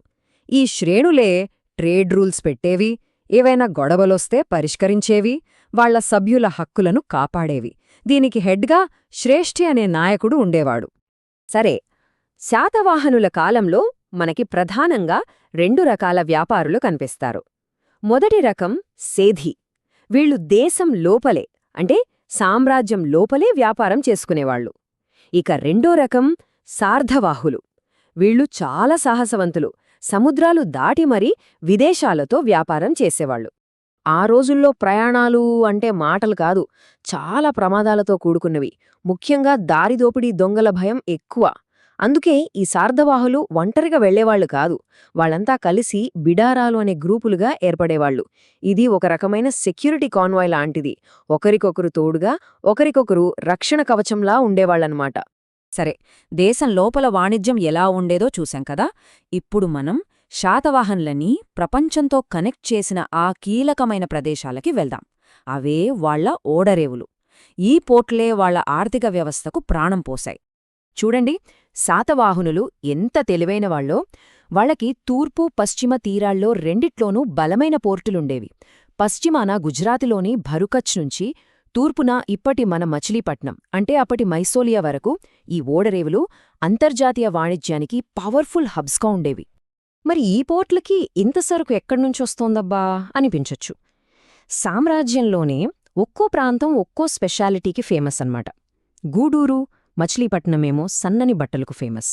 పల్నాడు వజ్రాలకు కేంద్రంగా ఉండేది. వినుకొండలో మెటల్ ఇండస్ట్రీ, కోనసముద్రంలో బెస్ట్ క్వాలిటీ ఐరన్ తయారయ్యేది. అంటే ప్రతి ప్రాంతానికి దానికంటూ ఒక ప్రత్యేకత ఉండేది. శాతవాహనులకి చాలా దేశాలతో వ్యాపారమున్నా వాళ్లకి జాక్పాట్ కొట్టింది మాత్రం ఒక్క దేశంతోనే. అదే అప్పటి ప్రపంచంలోనే అత్యంత శక్తివంతమైన రోమన్ సామ్రాజ్యం. ఈ సంబంధమే వాళ్లని కుబేరులను చేసింది. ఆ డిమాండ్ ఎంతలా ఉండేదో చెప్పడానికి ఆ కాలం నాటి ఒక ఫేమస్ రోమన్ చరిత్రకారుడు ప్లీనీ రాసిన మాటలే సాక్ష్యం. ఆయనేమన్నాడంటే, రోమన్ మహిళలు భారతదేశం నుండి అతి సన్నని వస్త్రాన్ని దిగుమతి చేసుకున్నారు. ఇది మామూలు మాట కాదు. రోమన్ ఎలీట్ క్లాస్లో మన ఇండియన్ గూడ్స్కి ఎంత క్రేజ్ ఉండేదో చెప్పడానికి ఇంతకంటే పెద్ద ఉదాహరణ అవసరం లేదు. అసలు ఇండియా నుంచి ఏమేం ఎగుమతి చేసేవారో తెలుసా? రోమన్లని అంతగా ఊరించినవేంటంటే మన సన్నని మస్లిన్ బట్టలు, మిరియాల్లాంటి సుగంధద్రవ్యాలు, వజ్రాలు, ముత్యాలు, ఏనుగు దంతాల్తో చేసిన కళాఖండాలు. ఇంకా విచారకరమైన విషయమేంటంటే మహిళా బానిసలను కూడా ఎగుమతి చేసేవాళ్లు. సరే, దీనికి బదులుగా మనమేం తెచ్చుకునేవాళ్లం? బంగారం, వెండి, పట్టు, పర్ఫ్యూమ్స్, మందులు లాంటివి. కాని ఇక్కడే ఉంది అసలు ట్విస్ట్. మనం అమ్మేవాటి విలువ మనం కొనేవాటి విలువ కంటే ఎన్నో రెట్లు, కొన్ని వందల రెట్లు ఎక్కువుండేది. ఆ తేడా ఎంత పెద్దదో ప్లీనీ స్వయంగా లెక్క కట్టి చెప్పాడు. వింటే షాకవుతారో. ప్రతి ఏటా రోమన్ సామ్రాజ్యం నుంచి అక్షరాల 1,25,00,000 బంగారు నాణాలు మన దేశానికొచ్చి పడేవట. ఊహించుకోండి, ఆ రోజుల్లో అది ఎంత పెద్ద మొత్తమో. శాతవాహనుల ఖజానా నిండిపోయేది. ఇంత సంపద వస్తోందంటే దానికి సాక్ష్యముండాలి కదా. ఆ సాక్ష్యమే ఆ రోజుల్లో వాడిన నాణేలు. ఈ రోమన్ శాతవాహన కాయిన్స్ ఈ వాణిజ్య కథను కళ్లకు కట్టినట్టు చూపిస్తాయి. మన పురావస్తు శాస్త్రవేత్తలు తవ్వకాలు జరిపినప్పుడు మన పెద్దబంకూర్, నస్తులాపూర్ లాంటి శాతవాహనుల ప్రాంతాల్లో రోమన్ చక్రవర్తులు అగస్టస్, టైబీరియస్ల బొమ్మలున్న నాణేలు బయటపడ్డాయి. అంటే ఈ రెండు సామ్రాజ్యాల మధ్య ఎంత బలమైన వాణిజ్యం ఉండేదో చెప్పడానికి ఇంతకన్నా ప్రత్యక్ష సాక్ష్యం ఏం కావాలి? అయితే వాళ్లు కేవలం రోమన్ నాణేల మీదే ఆధారపడలేదు. అదే వాళ్ల గొప్పదనం. శాతవాహనులకి వాళ్లకంటూ స్వంత కాయిన్ మేకింగ్ సిస్టమ్ ఉండేది. ముఖ్యంగా రోజువారీ చిన్న చిన్న లావాదేవీల కోసం లెడ్ కాయిన్స్ని భారీగా తయారు చేశారు. దీన్ని బట్టి అర్థం చేసుకోవచ్చు వాళ్ల ఎకానమీ ఎంత డెవలప్ అయిందో. వాళ్ల కరెన్సీ సిస్టమ్ కూడా చాలా పక్కాగా ఉండేది. చూడండి, బంగారు నాణ్యాన్ని సువర్ణ అనేవాళ్లు, వెండి నాణ్యాన్ని కర్షపణ అనేవాళ్లు. ఒక సువర్ణ విలువ 35 కర్షపణాలతో సమానం. ఇంత క్లియర్గా వాల్యూ ఉండటం వల్లే చిన్న కొనుగోళ్ల నుంచి పెద్ద డీల్స్ వరకు అన్నీ చాలా స్మూత్గా జరిగిపోయేవి. వాళ్ల ఆర్థిక వ్యవస్థ ఎంత పకడ్బందీగా ఉండేదో కదా. సో ఈ వాణిజ్యం, ఈ సంపద శాతవాహన సామ్రాజ్యాన్ని ఏ స్థాయికి తీసుకెళ్ళింది? ఇది వాళ్లకి కేవలం డబ్బుని మాత్రమే కాదు, తిరుగులేని అధికారాన్ని, సైనిక శక్తిని, ప్రపంచపటంలో ఒక ప్రత్యేక స్థానాన్ని ఇచ్చింది. చివరిగా ఒక్క విషయం ఆలోచిద్దాం. దాదాపు 2000 ఏళ్ల క్రితం శాతవాహనులు క్రియేట్ చేసిన ఈ గ్లోబల్ ట్రేడ్ నెట్వర్క్ని చూస్తుంటే నేటి గ్లోబలైజేషన్ గురించి మనకేమర్థమవుతోంది? బహుశా దేశాల మధ్య సంబంధాలు, వాణిజ్య ఏటతాళ్లుగులు అనేవి నిన్న మొన్నటివి కావు. వాటి మూలాలు మన చరిత్రలోనే ఎంత లోతుగా పాతుకుపోయాయో కదా. ఆలోచించండి. నమస్కారం. ఈరోజు మనం శాతవాహన రాజవంశం గురించి మాట్లాడుకుందాం. ముఖ్యంగా వాళ్ల సామాజిక జీవితం ఎలా ఉండేదో చూద్దాం. ఎందుకంటే వాళ్ల సమాజం ఒక పెద్ద చిక్కుముడిలాంటిది. ఒకదానికొకటి పొంతనలేని ఎన్నో విషయాలు, ఎన్నో వైరుధ్యాలు మనల్ని నిజంగా ఆశ్చర్యపరుస్తాయి. అందుకే మనం అడగాల్సిన ప్రశ్న ఒకటే: ఇంతకీ శాతవాహనులది స్వేచ్ఛ ఉన్న సమాజమా, లేకపోతే అన్నీ కఠినమైన నియంత్రణలతో నడిచిన సమాజమా? ఈ ప్రశ్నకు సమాధానం వెతకడమే ఈరోజు మన పని. సరే, ఇంతకీ వాళ్ల సమాజంలో ఇన్ని వింతలు, వైరుధ్యాలు ఎందుకున్నాయి? దానికి కారణం వాళ్ల సాంస్కృతిక మూలాల్లోనే ఉంది. వాళ్లది ఒకే సంస్కృతి కాదు, చాలా సంస్కృతులు కలిసిన ఒక సంగమం. అందుకే అంత సంక్లిష్టంగా ఉంటుంది.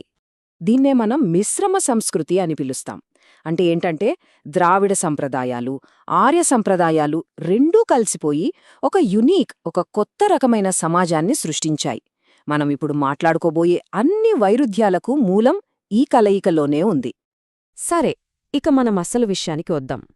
ముందుగా వాళ్ల సమాజంలో ఉన్న అతిపెద్ద వైరుధ్యాన్ని చూద్దాం. అదే కుల వ్యవస్థ. ఇప్పుడు పేపర్ మీద చూస్తే వాళ్ల సమాజం 4 వర్ణాలుగా, అంటే చాతుర్వర్ణ వ్యవస్థగా విభజించబడి ఉంది. వినటానికి చాలా కఠినమైన, పక్కాగా ఉన్న వ్యవస్థలా అనిపిస్తుంది కదా. కాని అసలు కథ ఇక్కడే మొదలవుతుంది. అయితే ఇక్కడే ఒక పెద్ద ట్విస్ట్ ఉంది.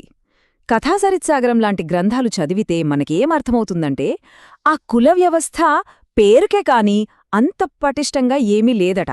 కులాంతర వివాహాలు చాలా కామన్గా జరిగేవని తెలుస్తోంది. చూశారా, మనమనుకున్నదానికి ఇది పూర్తిగా వ్యతిరేకం. ఇది నిజమేనా అనడానికి సాక్ష్యాలు కావాలంటే ఎక్కడికో వెళ్ళక్కర్లేదు. సాక్షాత్తు వాళ్ల రాజకుటుంబంలోనే బోలెడు ఉదాహరణలున్నాయి. మొదటి శాతకర్ణి ఒక మహారథి కూతుర్ని పెళ్లి చేసుకున్నారు. శివశ్రీ శాతకర్ణి ఏకంగా ఒక శకరాజు కూతుర్ని చేసుకున్నారు. ఇక హాలుడైతే శ్రీలంక యువరాణ్ణి వివాహమాడారు. అంటే ఆలోచించండి, వాళ్లకు కులం, జాతి, దేశం ఇలాంటి సరిహద్దులేవి అడ్డు రానేదన్నమాట. అప్పట్లో ఇది చాలా పెద్ద విషయం కదా. సో ఇక్కడ మనం గమనించాల్సిందేంటి? ఒకవైపేమో కులాంతర వివాహాల విషయంలో ఇంత ఫ్లెక్సిబిలిటీ, కానీ అదే సమయంలో సమాజంలో బ్రాహ్మణులకు మాత్రం అత్యున్నత గౌరవం, ప్రత్యేక స్థానం ఉండేవి. అంటే సరళత్వం, సామాజిక అంతరాలు రెండూ ఒకేసారి ఎలా ఉన్నాయో చూడండి. ఇదే అసలైన వైరుధ్యం. సరే, కుల వ్యవస్థ సంగతి అలా ఉంచితే ఇప్పుడు మనం మరో ముఖ్యమైన, బహుశా అన్నింటికన్నా ఎక్కువగా ఆశ్చర్యపరిచే వైరుధ్యం గురించి మాట్లాడుకుందాం. అదే శాతవాహన సమాజంలో మహిళల స్థానం. మొదటగా చూస్తే వాళ్ళది ఒక పితృస్వామ్య వ్యవస్థ. అంటే కుటుంబానికి తండ్రే పెద్ద, ఆయన్నే గృహపతి అనేవారు. ఉమ్మడి కుటుంబానికి ఆయనే హెడ్. సరే, ఇది ఆ కాలంలో మనం ఊహించేదే. కాని అసలు ఆశ్చర్యం ఇక్కడే ఉంది. మహిళలకు అప్పట్లో ఊహించని స్వేచ్ఛ, హక్కులు ఉండేవి. వాళ్లకు పూర్తిగా ఆస్తి హక్కులుండేవి, నచ్చిన మతాన్ని స్వీకరించే స్వేచ్ఛ ఉండేది, పురుషులతో సమానంగా యజ్ఞాలు, యాగాలు లాంటి వాటిలో పాల్గొనేవారు. అంతెందుకు, వాణిజ్య సంఘాల్లో, బిజినెస్లలో కూడా ఇన్వెస్ట్ చేసేవాళ్లు. ఇది వాళ్లకి సమాజంలో ఎంతటి ఉన్నత స్థానం ఉండేదో చెప్పడానికి బలమైన సాక్ష్యం. ఇక్కడే ఆ అసలైన వైరుధ్యం మనకు కొట్టొచ్చినట్టు కనిపిస్తుంది. ఒకవైపు చూస్తే ఆస్తి హక్కులు, మత స్వేచ్ఛ, వ్యాపారాల్లో పెట్టుబడులు, ఇలా ఎంతో సాధికారత. కాని మరోవైపు చూస్తే సతీ సహగమనం లాంటి దురాచారముంది, బహుభార్యత్వం కూడా ఆచరణలో ఉండేది, వితంతువులకు మళ్లీ పెళ్లి చేసుకునే అవకాశం లేదు. అంటే సాధికారత, అణచివేత రెండూ ఒకే నాణ్యానికి రెండు ముఖాల్లాగా ఉన్నాయన్నమాట. ఇక ఈ వైరుధ్యాలు కేవలం కులం, స్త్రీల విషయంలోనే కాదు, వాళ్ల రోజువారీ జీవితంలో, సమాజం మొత్తంలో ఎలా కనిపించాయో ఇప్పుడు చూద్దాం. వాళ్ల సాంస్కృతిక జీవితం చాలా కలర్ఫుల్గా, వైభవంగా ఉండేదనుకోండి. మదనోత్సవం, కౌముదియాగం లాంటి పెద్ద పెద్ద పండుగలు చేసుకునేవాళ్లు. వీణ, వేణువు, మృదంగం లాంటి సంగీత వాయిద్యాలతో జీవితాన్ని ఆస్వాదించేవాళ్లు. ఫ్యాషన్ కూడా తక్కువేం కాదు. ఆడవాళ్లు, మగవాళ్లు అందరూ ఉష్ణీయ అనే తలపాగా ధరించేవారు. ఇవన్నీ చూస్తుంటే వాళ్ళది ఎంత రిచ్ కల్చరో అర్థమవుతుంది. ఇక సమాజంలో అందర్నీ కలుపుకుపోయే విషయంలోకొస్తే ఒక చాలా ముఖ్యమైన పాయింట్ ఉంది. అదేంటంటే, శాతవాహనుల కాలంలో అంటరానితనం ఉన్నట్టుగా మనకు ఎలాంటి ఆధారాలు దొరకలేదు. ఆ రోజుల్లో ఇది మామూలు విషయం కాదు, చాలా గొప్ప విషయం. దీనికొక చక్కటి ఉదాహరణ కూడా ఉంది. అమరావతిలోని ఒక శాసనం ప్రకారం విధిక అనే ఒక చర్మకారుడు తన కుటుంబంతో కలిసి ఆ మహాస్థూపాన్ని సందర్శించాడట. అంతేకాదు, తన తరపున ఒక ఫలకాన్ని కూడా బహుకరించాడు. ఒకసారి ఆలోచించండి, ఒక చర్మకారుడికి అంత పవిత్ర స్థలంలోకి ప్రవేశం ఉండటమే కాక ఆయన ఇచ్చిన కానుకను స్వీకరించారంటే చేతివృత్తుల వాళ్లకు సమాజంలో ఎంత గౌరవముండేదో కదా. అయితే మళ్లీ ఇక్కడే మనకు చివరి అతిపెద్ద షాక్ తగులుతుంది. విధికలాంకి ఒక సామాన్యుడికి అంత గౌరవం దక్కినా అదే సమాజంలో బానిసత్వం కూడా ప్రబలంగా ఉండేది. ఇదొక వ్యక్తిగత విషయం కాదు, ఒక వ్యవస్థగా పాతుకుపోయింది. చూశారా, ఒకవైపు చేతివృత్తుల వారికి గౌరవం, మరోవైపు మనుషుల్ని బానిసలుగా చూట్టం. ఇంతకంటే పెద్ద వైరుధ్యమేముంటుంది? సరే, ఇప్పటిదాకా మనం చూసిన ఈ విరుద్ధమైన అంశాలన్నింటినీ ఒకచోట చేర్చి అసలు శాతవాహనుల వారసత్వమేంటో అర్థం చేసుకునే ప్రయత్నం చేద్దాం. మొత్తంగా చూస్తే మనకు 3 ప్రధానమైన వైరుధ్యాలు కనిపిస్తున్నాయి. 1. పేరుకు నియమాలున్న, ఆచరణలో సరళంగా ఉన్న కుల వ్యవస్థ. 2. ఎన్నో హక్కులు, అధికారాలు అనుభవించినా అదే సమయంలో కఠినమైన ఆంక్షలను ఎదుర్కొన్న మహిళలు. ఇక 3. అంటరానితనం లాంటివి లేకపోయినా బానిసత్వాన్ని మాత్రం ఆచరించిన సమాజం. దీన్ని బట్టి మనకు అర్థం కావాల్సిన విషయం ఒక్కటే. శాతవాహనుల వారసత్వమనేది ఏదో మంచి చెడు, నలుపు తెలుపు లాంటిది కాదు. అది ఎన్నో విభిన్నమైన, ఒక్కొక్కసారి పరస్పరం పోటీపడే విలువల కలబోత. నిజానికి ఏ చారిత్రక సమాజమైనా అంతే. మన ఇప్పటి సమాజంలాగే ఎన్నో సంక్లిష్టతలతో, గందరగోళాలతో నిండి ఉంటుంది. చివరిగా ఒక ప్రశ్నతో ఈ చర్చను ముగిద్దాం. ఒకే సమాజంలో ఒకవైపు స్వేచ్ఛ, మరోవైపు నియంత్రణ, ఒకవైపు సాధికారత, మరోవైపు అణచివేత, ఇలాంటి విరుద్ధమైన విలువలు ఒకేసారి ఉన్నప్పుడు ఆ సమాజాన్ని మనం ఎలా చూడాలి? దాన్ని ఎలా అంచనా వెయ్యాలి? ఒక్కసారి దీని గురించి ఆలోచించండి. ప్రాచీన భారతదేశంలో ఒక అద్భుతమైన సామ్రాజ్యం ఉండేది. ఆ రాజులు వైదిక యజ్ఞాలు చేసే కర్మఠులు. కాని అదే సమయంలో జంతుబలుల్ని తీవ్రంగా వ్యతిరేకించే శైవుల్ని ఆదరించారు. అహింసనే పరమధర్మంగా భావించే జైనుల్ని ప్రోత్సహించారు. అసలిది ఎలా సాధ్యం? ఈరోజు మనం శాతవాహనులు సాధించిన ఈ అద్భుతమైన సమన్వయ రహస్యమేంటో తెలుసుకుందాం. సరిగ్గా ఇదే అసలు ప్రశ్న. ఒకే పాలన కింద వైదిక బ్రాహ్మణ్యం, శైవమతం, జైనమతం ఇలా ఒకదానికొకటి పూర్తి భిన్నమైన విశ్వాసాల్ని వాళ్ళు ఎలా బ్యాలెన్స్ చేయగలిగారు? వాళ్ల విజయ రహస్యాన్ని అర్థం చేసుకోవాలంటే మనం వాళ్ల అధికారిక మతం దగ్గర్నుంచి మొదలుపెట్టాలి. మొదటి భారం రాజరిక వైదిక పునరుజ్జీవనం. శాతవాహనులు తమ అధికారాన్ని నిలబెట్టుకోవడానికి వేసుకున్న పునాది ఏంటి? అది వాళ్ల సొంత మతవిశ్వాసమే. దాన్ని వాళ్లు ఎంత తెలివిగా వాడుకున్నారో చూద్దాం.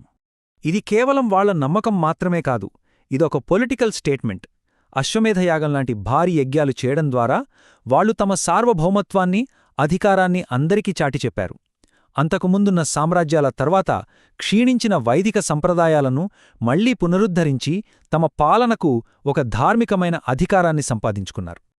అయితే చూడండి, రాజులు ఇలా పెద్ద పెద్ద యజ్ఞాలు చేస్తుంటే మరోపక్క ప్రజల స్థాయిలో, మతంలో ఒక సైలెంట్ మార్పు వస్తోంది. కఠినమైన యజ్ఞాల నుంచి వ్యక్తిగత భక్తివైపు హిందూ మతం నెమ్మదిగా మారుతోంది.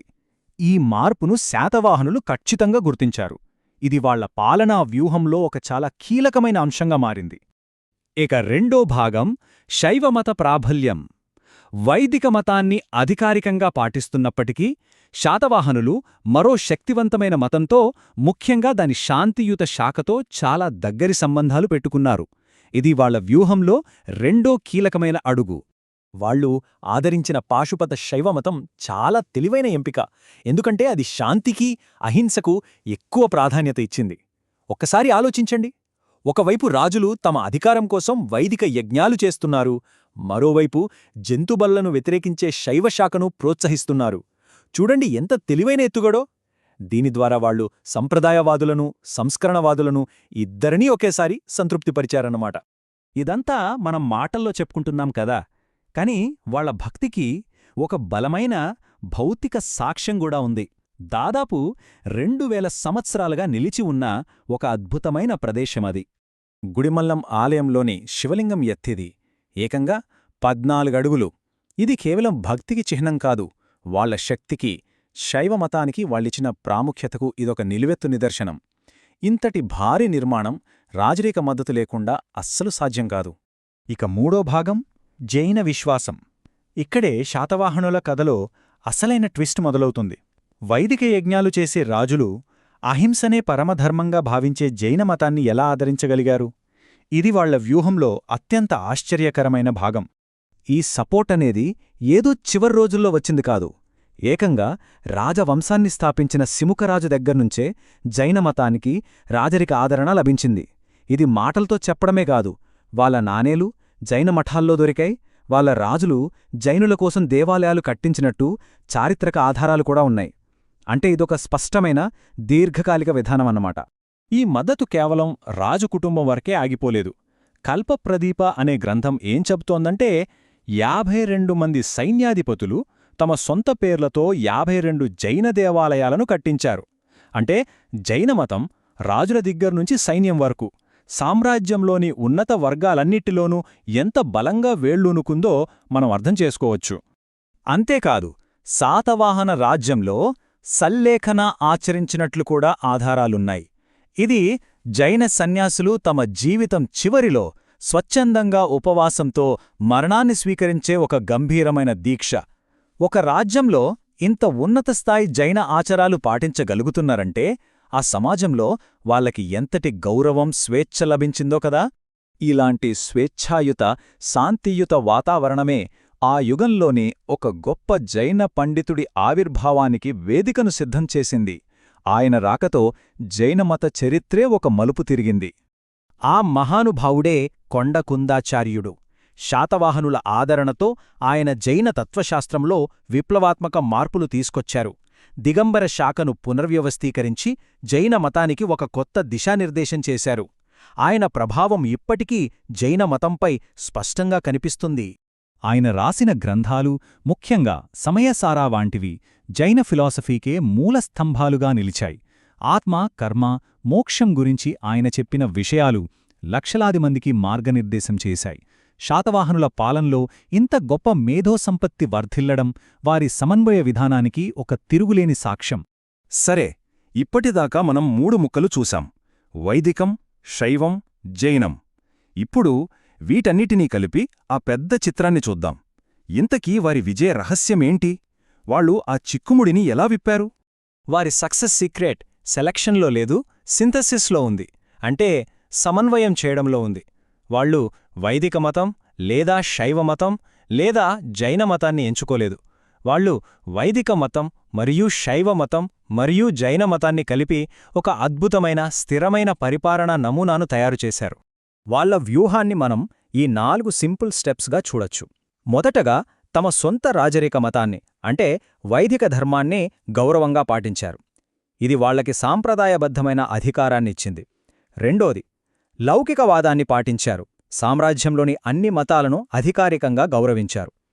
మూడోది, ఇది చాలా ముఖ్యం, కేవలం గౌరవించడమే కాదు, జైన, శైవ సంస్థలకు చురుకుగా నిధులు, మద్దతిచ్చారు. ఇక ఈ మూడింటి ఫలితమే నాలుగోది, సమన్వయం. దీని ద్వారా వివిధ విశ్వాసాలు కలిసిమెలిసి జీవించే ఒక ఐక్యరాజ్యాన్ని నిర్మించగలిగారు. ఈ వాక్యం వాళ్ల పాలసీ మొత్తాన్ని ఒక్క లైన్లో చెప్పేస్తుంది. అధికారికంగా వైదికులు, కాని ఆచరణలో లౌకికవాదులు. ఈ ద్వంద్వ వైఖరే వాళ్ల సామ్రాజ్యాన్ని 100 ఏళ్లపాటు అంత స్థిరంగా నిలబెట్టింది. సరే, ఈ మొత్తం విశ్లేషణను మనం ఒక ప్రశ్నతో ముగిద్దాం. వేల సంవత్సరాల కిందట ఒక ప్రాచీన సామ్రాజ్యం సాధించిన ఈ మత సామరస్యం నేటి మన ఆధునిక సమాజాలకు, పాలన మరియు సహనానికి సంబంధించిన ప్రశ్నలకు ఏమైనా పాఠాలు నేర్పగలదా? ఇది ఆలోచించాల్సిన విషయం. బౌద్ధమతం అనగానే మనందరికీ ఏం గుర్తొస్తుంది? గౌతమ బుద్ధుడు, ఆ బోధివృక్షం, ప్రశాంతత కదూ? కాని బౌద్ధం ఈరోజు మనం చూస్తున్న ప్రపంచమతంగా మారటం వెనుక ఒక ప్రాంతం చాలా కీలక పాత్ర పోషించింది. ఆశ్చర్యంగా అనిపించినా అది మన ప్రాచీన ఆంధ్ర. సో ఈరోజు మనం మన ఆంధ్ర ప్రాంతం బౌద్ధమత చరిత్రను ఎలా పూర్తిగా మార్చేసిందో చూద్దాం. అసలు ఒక్క ప్రాంతం, ఒక ప్రపంచ మతం రూపురేఖలనే శాశ్వతంగా ఎలా మార్చగలుగుతుంది?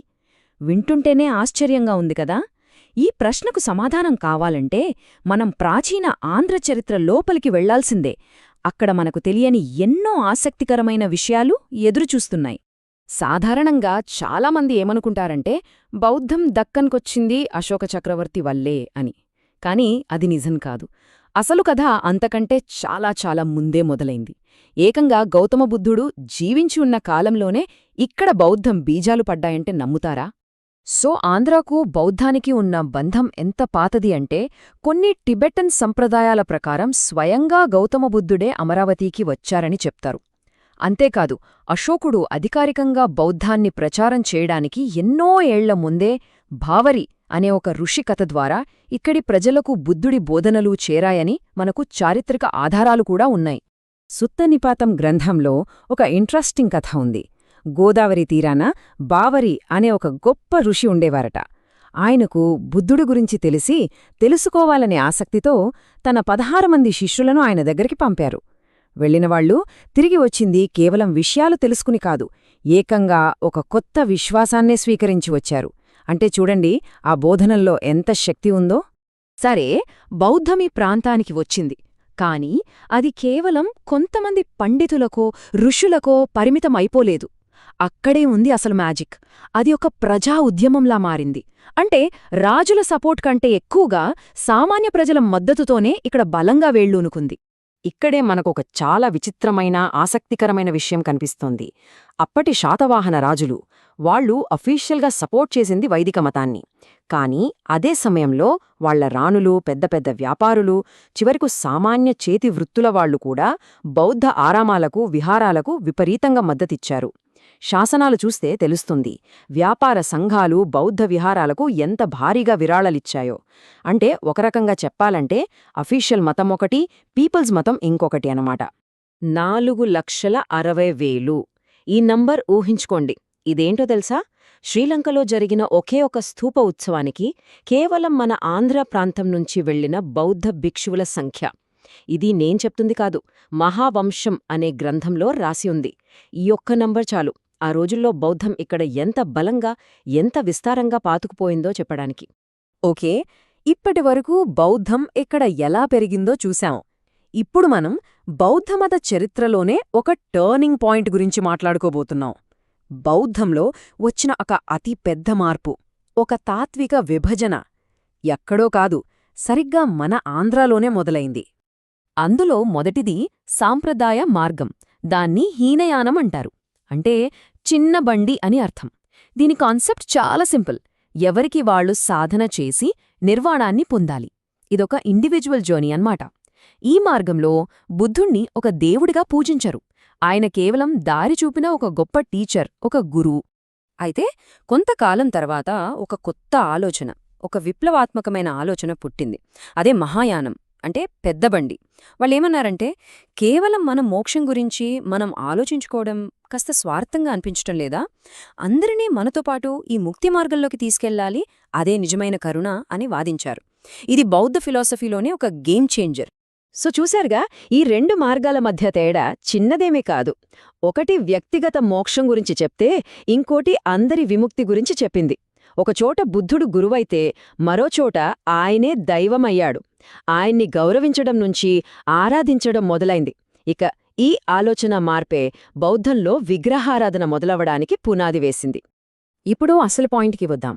బౌద్ధమతాన్ని ప్రపంచవ్యాప్తంగా మార్చేసి దానికి ఈ రోజున్న రూపాన్నిచ్చిన ఈ మహాయాన తత్వం మొట్టమొదటగా పుట్టింది ఎక్కడో కాదు, మన ఆంధ్రాలోనే, క్రీస్తు శకం మొదటి శతాబ్దంలో.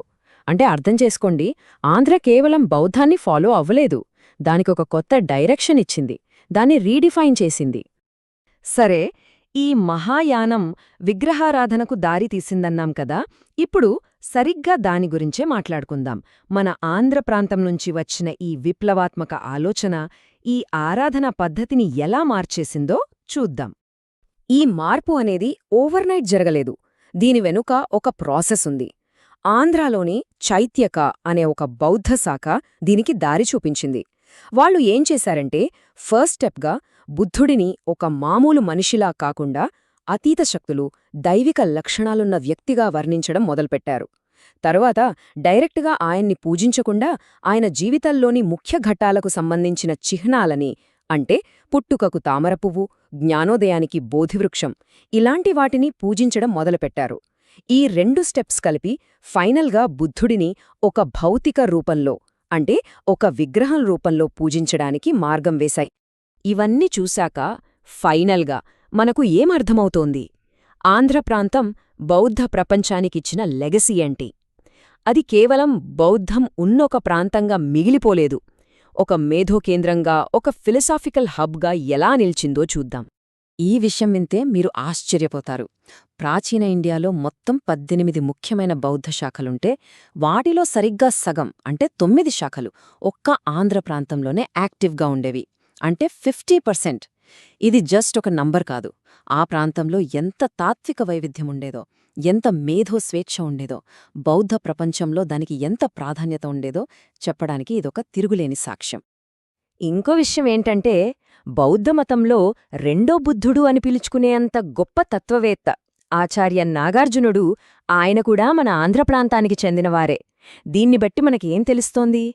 ఆంధ్ర కేవలం బౌద్ధాన్ని ఆచరించే కేంద్రం మాత్రమే కాదు, ఉన్నతమైన తాత్విక చింతనకు కూడా పుట్టినిల్లు. సరే, ఈ మొత్తం కథను ఒక ప్రశ్నతో ముగిద్దాం. ఒక్కసారి ఆలోచించండి. ఒకవేళ ప్రాచీన ఆంధ్రలో ఈ మార్పులు, ఈ కొత్త ఆలోచనలు రాకపోయి ఉంటే మనం ఈరోజు చూస్తున్న ఈ అద్భుతమైన బౌద్ధ విగ్రహాలు, ఆ కళారూపాలు అసలు ఉండేవా? బహుశా బౌద్ధమత స్వరూపమే పూర్తిగా వేరేలా ఉండేదేమో కదా? రెండవ బుద్ధుడు, భారతీయ మార్టిన్ లూథర్, ఇంకా భారతీయ ఐన్స్టీన్. ఇవేవో సినిమా టైటిల్స్ కాదు, ఇవన్నీ ఒకే ఒక్క చారిత్రక వ్యక్తికి ఉన్న బిరుదులు. ఇంతకీ ఎవరా వ్యక్తి? ఈరోజు మనం చరిత్రలోనే అత్యంత ప్రభావవంతమైన ఆలోచనాపరులలో ఒకరి గురించి తెలుసుకోబోతున్నాం. మొట్టమొదటిదే, అన్నిటికంటే గంభీరమైన బిరుదు, రెండవ బుద్ధుడు. ఇది ఊరికే ఇచ్చిన ప్రశంస కాదు. గౌతమ బుద్ధుని తర్వాత బౌద్ధ తత్వశాస్త్రంపై అంత లోతైన ప్రభావం చూపిన వ్యక్తి ఆయన. చెప్పాలంటే ఆయన రాకతో బౌద్ధంలో ఒక కొత్త శకం మొదలైందన్నమాట. ఇక రెండవది భారతీయ మార్టిన్ లూథర్. ఎందుకలా పిలిచారు? ఎందుకంటే ఆయనొక గొప్ప తాత్విక సంస్కర్త. అప్పటికే ఉన్న కొన్ని బౌద్ధ నమ్మకాలను, ముఖ్యంగా అన్నీ శాశ్వతంగా ఉంటాయనే భావనలను ఆయన ధైర్యంగా ప్రశ్నించారు. వాటికొక కొత్త అర్థాన్నిచ్చారు. ఇక చివరిది, అన్నిటికంటే ఆశ్చర్యం కలిగించే పోలిక, భారతీయ ఐన్స్టీన్. ఈ పేరు వినగానే మనకు ఆధునిక సైన్స్ గుర్తొస్తుంది కదా? అసలు 2000 సంవత్సరాల క్రితం జీవించిన ఒక బౌద్ధ తత్వవేత్తకు 20వ శతాబ్దపు గొప్ప భౌతిక శాస్త్రవేత్తకు ఏం సంబంధముంటుంది? ఇదే ఇక్కడున్న అసలు మిస్టరీ. సో ఇప్పుడు మన ముందున్న అసలు ప్రశ్న ఇదే, ఇంతకీ ఆచార్య నాగార్జునుడు ఎవరు? ఈ విశ్లేషణలో ఈ అద్భుతమైన బిరుదులో వెనుకున్న అసలు కథేంటో, ఆ వ్యక్తి ఎవరో తెలుసుకునే ప్రయత్నం చేద్దాం. సరే, మన ప్రయాణం మొదలు పెడదాం. ముందుగా ఒక బుద్ధుడు, ఒక ఐన్స్టైన్. అసలు ఈ రెండింటినీ ఎలా కలిపారు? ఈ భారీ బిరుదుల వెనుక ఉన్న చారిత్రక, తాత్విక ఆధారాలేంటో చూద్దాం. ఇప్పుడు ఈ గొప్ప బిరుదుల వెనుక ఉన్న అసలు మనిషి గురించి మాట్లాడుకుందాం. ఆయన కేవలం ఒక తత్వవేత్త మాత్రమే కాదు, ఒక గొప్ప విద్యావేత్త, ఏకంగా విశ్వవిద్యాలయాలనే నిర్మించిన పండితుడు. చరిత్ర ఏం చెబుతోందంటే ఆయన దక్షిణ కోసల ప్రాంతంలో నివసించారు. ఇక లంకావతార సూత్రం ప్రకారం ఆయన జన్మస్థలం వేదలి అనే గ్రామం ఇప్పుడు మన తెలంగాణలో ఉందనేది చాలామంది చరిత్రకారుల అభిప్రాయం. ఆయన స్థాపించిన తాత్విక మార్గాన్నే మనం మాధ్యమిక మార్గం అని పిలుస్తాం. విద్యారంగానికి ఆయన చేసిన సేవ గురించి ఎంత చెప్పినా తక్కువే. ఆయన శ్రీపర్వతం మీద నాగార్జున విశ్వవిద్యాలయం స్థాపించారు. ఆలోచించండి, ఆ రోజుల్లో తక్షశిల తర్వాత భారతదేశంలోనే రెండవ అతిపెద్ద యూనివర్సిటీగా అది నిలిచింది. ఇప్పుడు అసలు విషయానికి వద్దాం. ఆయన తత్వశాస్త్రంలో అత్యంత కీలకమైనది, విప్లవాత్మకమైనది అయిన ఒక ఆలోచన ఉంది. అదే శూన్యత. అసలు శూన్యత అంటే ఏంటి? చాలామంది అనుకున్నట్టు శూన్యమంటే ఏమీ లేకపోవటం కాదు. సింపుల్గా చెప్పాలంటే ఈ విశ్వంలో ఏ వస్తువు కూడా దానంతట అదే ఒంటరిగా ఉనికిలో ఉండదు. ప్రతీదీ కూడా వేరే వాటిపై ఆధారపడి వాటితో సంబంధం కలిగుంటుంది. ఒక ఉదాహరణ, ఒక చెట్టు ఉందనుకోండి, దానికి గాలి, నీరు, నేల, సూర్యరశ్మి ఇవన్నీ కావాలి. ఇవేవీ లేకుండా చెట్టు లేదు. అలాగే ప్రతీదీ. దీన్నే శూన్యవాదం అని కూడా అంటారు. ఈ ఆలోచన ఎంత విప్లవాత్మకమైనదో చూడండి. అప్పటిదాకా బలంగా నమ్మే శాశ్వతమైన ఆత్మ అనే కాన్సెప్ట్ను ఆయన పూర్తిగా తిరస్కరించారు. దానికి బదులుగా ఏదీ శాశ్వతం కాదు, అన్నీ ఒకదానితో ఒకటి ముడిపడి ఉన్నాయి అని వాదించారు. ఇదప్పట్లో ఒక సంచలనం. సరే, ఇప్పుడు మన విశ్లేషణలో అత్యంత ఆసక్తికరమైన భాగానికి వచ్చేశాం. ఒక ప్రాచీన సాపేక్షతా సిద్ధాంతం. అసలు నాగార్జునుణ్ణి ఐన్స్టైన్తో ఎందుకు పోలుస్తున్నారు? ఆ కనెక్షన్ ఏంటో చూద్దాం. ఈ పోలికకు ఆధారమేంటో చూడండి. పండితులేమంటున్నారంటే ఆయన శూన్యతా తత్వశాస్త్రంలో ఐన్స్టీన్ భావనలను పోలిన సాపేక్షతా సిద్ధాంతముంది. ఇది నిజంగా చాలా పెద్ద మాట కదా? సో ఈ రెండింటి మధ్య ఉన్న కనెక్షన్ ఏంటో సింపుల్గా అర్థం చేసుకుందాం. నాగార్జునుడి శూన్యత ప్రకారం ఏ వస్తువు ఉనికి అయినా సరే అది వేరే వస్తువులతో ఉన్న సంబంధాన్ని బట్టే ఉంటుంది. ఇప్పుడు ఐన్స్టీన్ సాపేక్షతా సిద్ధాంతం దగ్గరికి వద్దాం. ఆయన కూడా ఏం చెప్పారు? టైం, స్పేస్ అనేవి స్థిరంగా ఉండవు. అవి కూడా చూసేవారి కదలికను బట్టి, ఇతర వస్తువులతో వాటికున్న సంబంధాన్ని బట్టి మారిపోతాయి. చూసేరా, ఒకే రకమైన ఆలోచనా విధానం, ఒకటి తత్వశాస్త్రంలో, మరొకటి భౌతిక శాస్త్రంలో. అందుకే ఈ పోలిక. మరి ఇంత గొప్ప ఆలోచనలు మనదాకా ఎలా వచ్చాయి? శతాబ్దాలను దాటి ఆయన మాటలు ఎలా నిలిచాయి? ఆయన రచనల శాశ్వత వారసత్వం గురించి ఇప్పుడు తెలుసుకుందాం. ఆయన మేధస్సు ఎంత విస్తృతమైనదో తెలియాలంటే ఆయన రచనల జాబితా చూస్తే చాలు. యజ్ఞశ్రీ శాతకర్ణి రాజుతో మాట్లాడిన విషయాలను సుహృల్లేఖలో రాశారు. ఒక సంక్షేమరాజ్యం ఎలా ఉండాలో రత్నావళిలో చర్చించారు.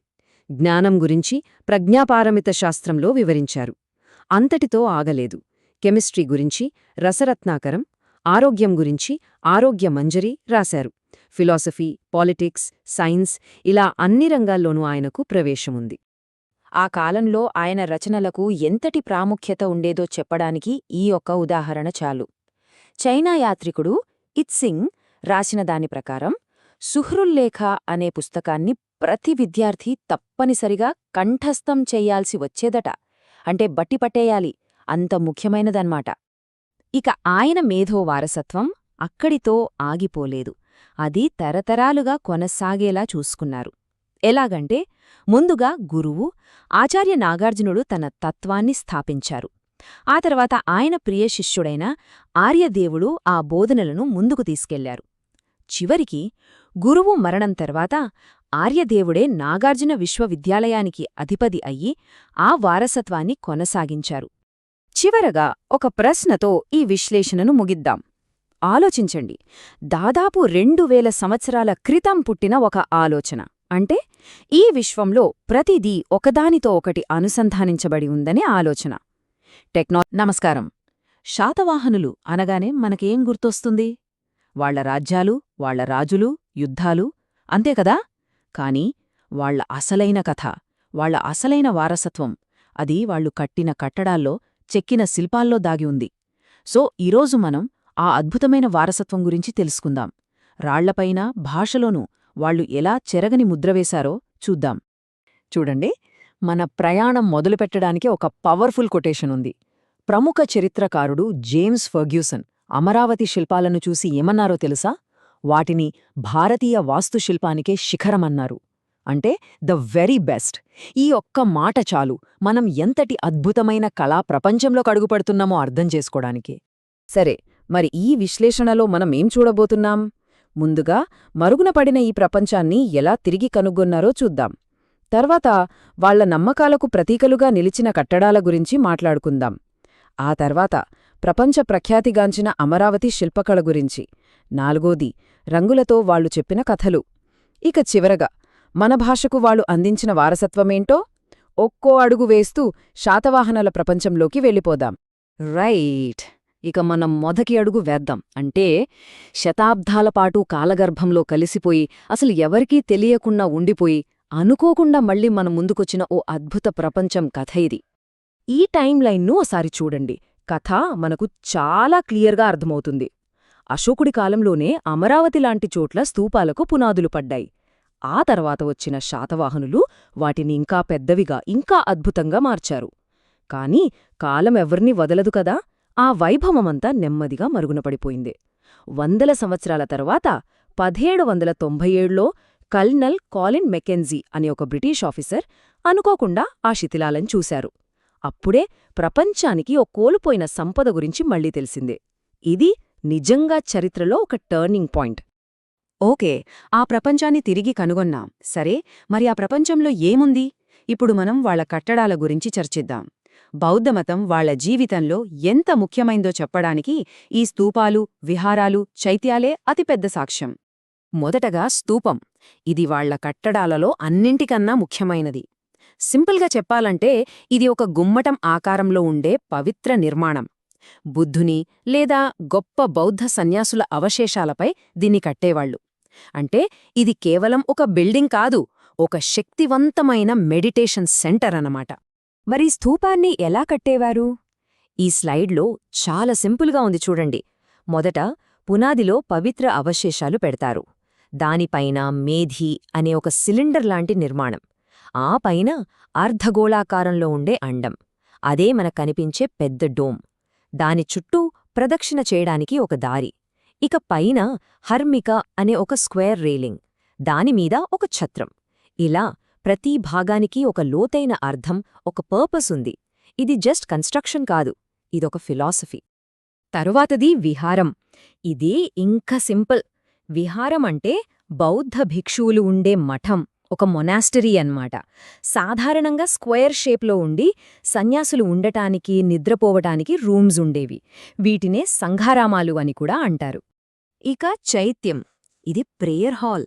బౌద్ధ భిక్షువులందరూ కలిసి ప్రార్థన చేసుకునే ప్రదేశం. ఇది సాధారణంగా పెద్దగా రెక్టాంగులర్ షేప్లో ఉండేది. అసలు విషయమేంటంటే చాలాసార్లు ఏకంగా కొండలనే తొలిచి లోపల ఎన్నో పిల్లర్స్తో అద్భుతంగా దీన్ని తయారుచేసేవారు. సో విహారానికి చైత్యానికి తేడా ఏంటి? ఈ స్లైడ్లో చాలా క్లియర్గా ఉంది. విహారం సన్యాసులు ఉండటానికి, చైత్యం ప్రార్థన చేయటానికి. ఒకటి స్క్వేర్ షేప్, ఇంకొకటి రెక్టాంగులర్ షేప్. అంటే ఆ తేడాలు కేవలం ఆకారంలో కాదు, వాళ్ల జీవన విధానంలో, వాళ్ల నమ్మకాల్లో ఎంత క్లారిటీ ఉండేదో మనకిక్కడ అర్థమవుతుంది. సరే, కట్టడాల గురించి చూశాం కదా, ఇప్పుడు అసలు మ్యాటర్లోకే వద్దాం. రాళ్లతో కథలు చెప్పిన అద్భుతమైన కళ, అమరావతి శిల్పకళ. దాని గురించి ఇప్పుడు వివరంగా తెలుసుకుందాం. 162 అడుగులు, 162 ఫీట్. అదేంటి ఆ నంబర్ అనుకుంటున్నారా? అదే అమరావతి మహాస్తూపం యొక్క వ్యాసం, డయామీటర్. ఒకసారి ఊహించుకోండే, ఆ రోజుల్లో ఎలాంటి టెక్నాలజీ లేకుండా అంత పెద్ద నిర్మాణం. ఆ ఒక్క సంఖ్య చాలు వాళ్ళ ఇంజనీరింగ్ స్కిల్స్, వాళ్ళ విజన్ ఎంత గొప్పవో చెప్పడానికి. మరి ఇంత పెద్ద స్తూపం మీద కథనెలా చెప్పారు? అక్కడే అసలు మ్యాజిక్ ఉంది. ఆయకపటకం అని పిలిచే తెల్లని పాలరాతి ఫలకాలపై కథలన్నింటినీ శిల్పాలుగా చెక్కారు. ఇవి జస్ట్ డెకరేషన్స్ కాదు, రాతితో చెక్కిన ఒక అద్భుతమైన స్టోరీ బుక్. ఆ కథలు చెప్పే విధానమైతే ఇంకా అద్భుతం. వాళ్ళు బుద్ధుణ్ణి డైరెక్ట్గా మనిషి రూపంలో చూపించలేదు, సింబల్స్ వాడారు. ఆయన పుట్టుకని చెప్పడానికి తామర పువ్వు, ఆయన రాజ్యాన్ని వదిలి వెళ్లడాన్ని చూపించడానికి ఒక గుర్రం, జ్ఞానోదయాన్ని చెప్పడానికి బోధివృక్షం, మొదటి ప్రసంగాన్ని చెప్పడానికి ధర్మచక్రం, ఇక మహాపరినిర్వాణాన్ని అంటే దేహాన్ని విడిచిపెట్టడాన్ని ఒక స్తూపంతో చూపించారు. అంటే ప్రతి సింబల్ వెనుక ఒక పెద్ద కథ దాగి ఉంది. ఎంత క్రియేటివ్గా ఆలోచించారో చూడండి. రాళ్లపై కథలు చెప్పడం ఒక ఎత్తు అయితే, ఇప్పుడు మనం రంగుల ప్రపంచంలోకి వెళ్దాం. అవును, వాళ్ళు చిత్రలేఖనంలో కూడా అద్భుతాలు సృష్టించారు. పెయింటింగ్స్లో కూడా వాళ్ళు మాస్టర్స్. ఇది మన ఇండియన్ ఆర్ట్ హిస్టరీలోనే ఒక మైల్ స్టోన్ లాంటిది. మన దేశంలో కంప్లీట్గా ఎవాల్వ్ అయిన పెయింటింగ్ అంటే, ఒక పరిపూర్ణమైన చిత్రలేఖనం మొట్టమొదటిసారిగా కనిపించింది అజంతా గుహలలో, అది కూడా శాతవాహనుల కాలంలోనే. ఇది వాళ్లు మనకిచ్చిన మరో అపురూపమైన గిఫ్ట్. ఈ అద్భుతమైన పెయింటింగ్స్ మనకు అజంతాలోని 9వ, 10వ గుహలలో కనిపిస్తాయి. ఇక్కడ శద్దంత జాతక కథలాంటి బౌద్ధ కథలను రంగులతో ఎంత బ్యూటిఫుల్గా చిత్రీకరించారో. బుద్ధుడు, బోధిసత్వుల చిత్రాలు కూడా ఉన్నాయి. అజంతా మాత్రమే కాదు, భేడ్సా, పిఠల్ఖోరా, జున్నార్ లాంటి ప్రదేశాలలో కూడా ఈ కాలం నాటి చిత్రకళా సంపద మనకు దొరికింది. రైట్, ఇక మన ప్రయాణంలో లాస్ట్ పార్ట్కి వచ్చేశాం. శాతవాహనులు కేవలం రాళ్లపైనే కాదు, మనం మాట్లాడే మాటపై, మన భాషపై కూడా చెరగని ముద్రవేశారు. ఆ భాషా వారసత్వం ఏమిటో ఇప్పుడు చూద్దాం. వాళ్ళ అఫీషియల్ లాంగ్వేజ్ ప్రాకృతం, అంటే కోర్టుల్లో, పరిపాలనలో దాన్ని వాడేవాళ్లు. కానీ అదే సమయంలో ప్రజలు మాట్లాడుకునే దేశీ అనే ఒక లోకల్ లాంగ్వేజ్ కూడా ఉండేది. చరిత్రకారులేమంటారంటే, ఆ దేశీ భాషే నెమ్మదిగా మారి ఈరోజు మనం మాట్లాడుకుంటున్న తెలుగు, కన్నడ భాషలకు పునాదిగా నిలిచింది. అంటే ఆలోచించండి, మనమిప్పుడు మాట్లాడుతున్న ఈ మాటల మూలాలు 2000 సంవత్సరాల క్రితం ఆ శాతవాహనుల కాలంలోనే ఉన్నాయి. దీనికి మన దగ్గర ప్రూఫ్స్ కూడా ఉన్నాయి. ఫర్ ఎగ్జాంపుల్, అమరావతి శాసనంలో దొరికిన నాగబు అనే పదాన్ని మొట్టమొదటి తెలుగు పదంగా గుర్తించారు. అలాగే మైకదోని శాసనంలో వేపూరు అనే పదం. ఇక హాలుడి రాసిన గాథాసప్తశతి అనే పుస్తకంలో అయితే అత్త, అద్దం, పొట్టి, తుప్పు, పాడి ఇలా ఈరోజు మనం వాడుతున్న ఎన్నో పదాలు కనిపిస్తాయి. ఇది మన భాషకు, ఆ ప్రాచీన కాలానికి మధ్య ఉన్న స్ట్రాంగ్ కనెక్షన్కి నిలువుటద్దం. సో ఈరోజు మనం శాతవాహనుల వారసత్వంలోని కొన్ని అద్భుతమైన కోణాలను చూశాం. కానీ ఇది ఎండ్ కాదు, జస్ట్ ఒక బిగినింగ్ మాత్రమే. అందుకే ఈ విశ్లేషణను ఒక ప్రశ్నతో ముగిద్దాం. ఇంకా ఆ రాళ్లల్లో, ఆ శాసనాలల్లో మనకోసం చదవబడటం కోసం ఎన్ని కథలు ఎదురుచూస్తున్నాయో.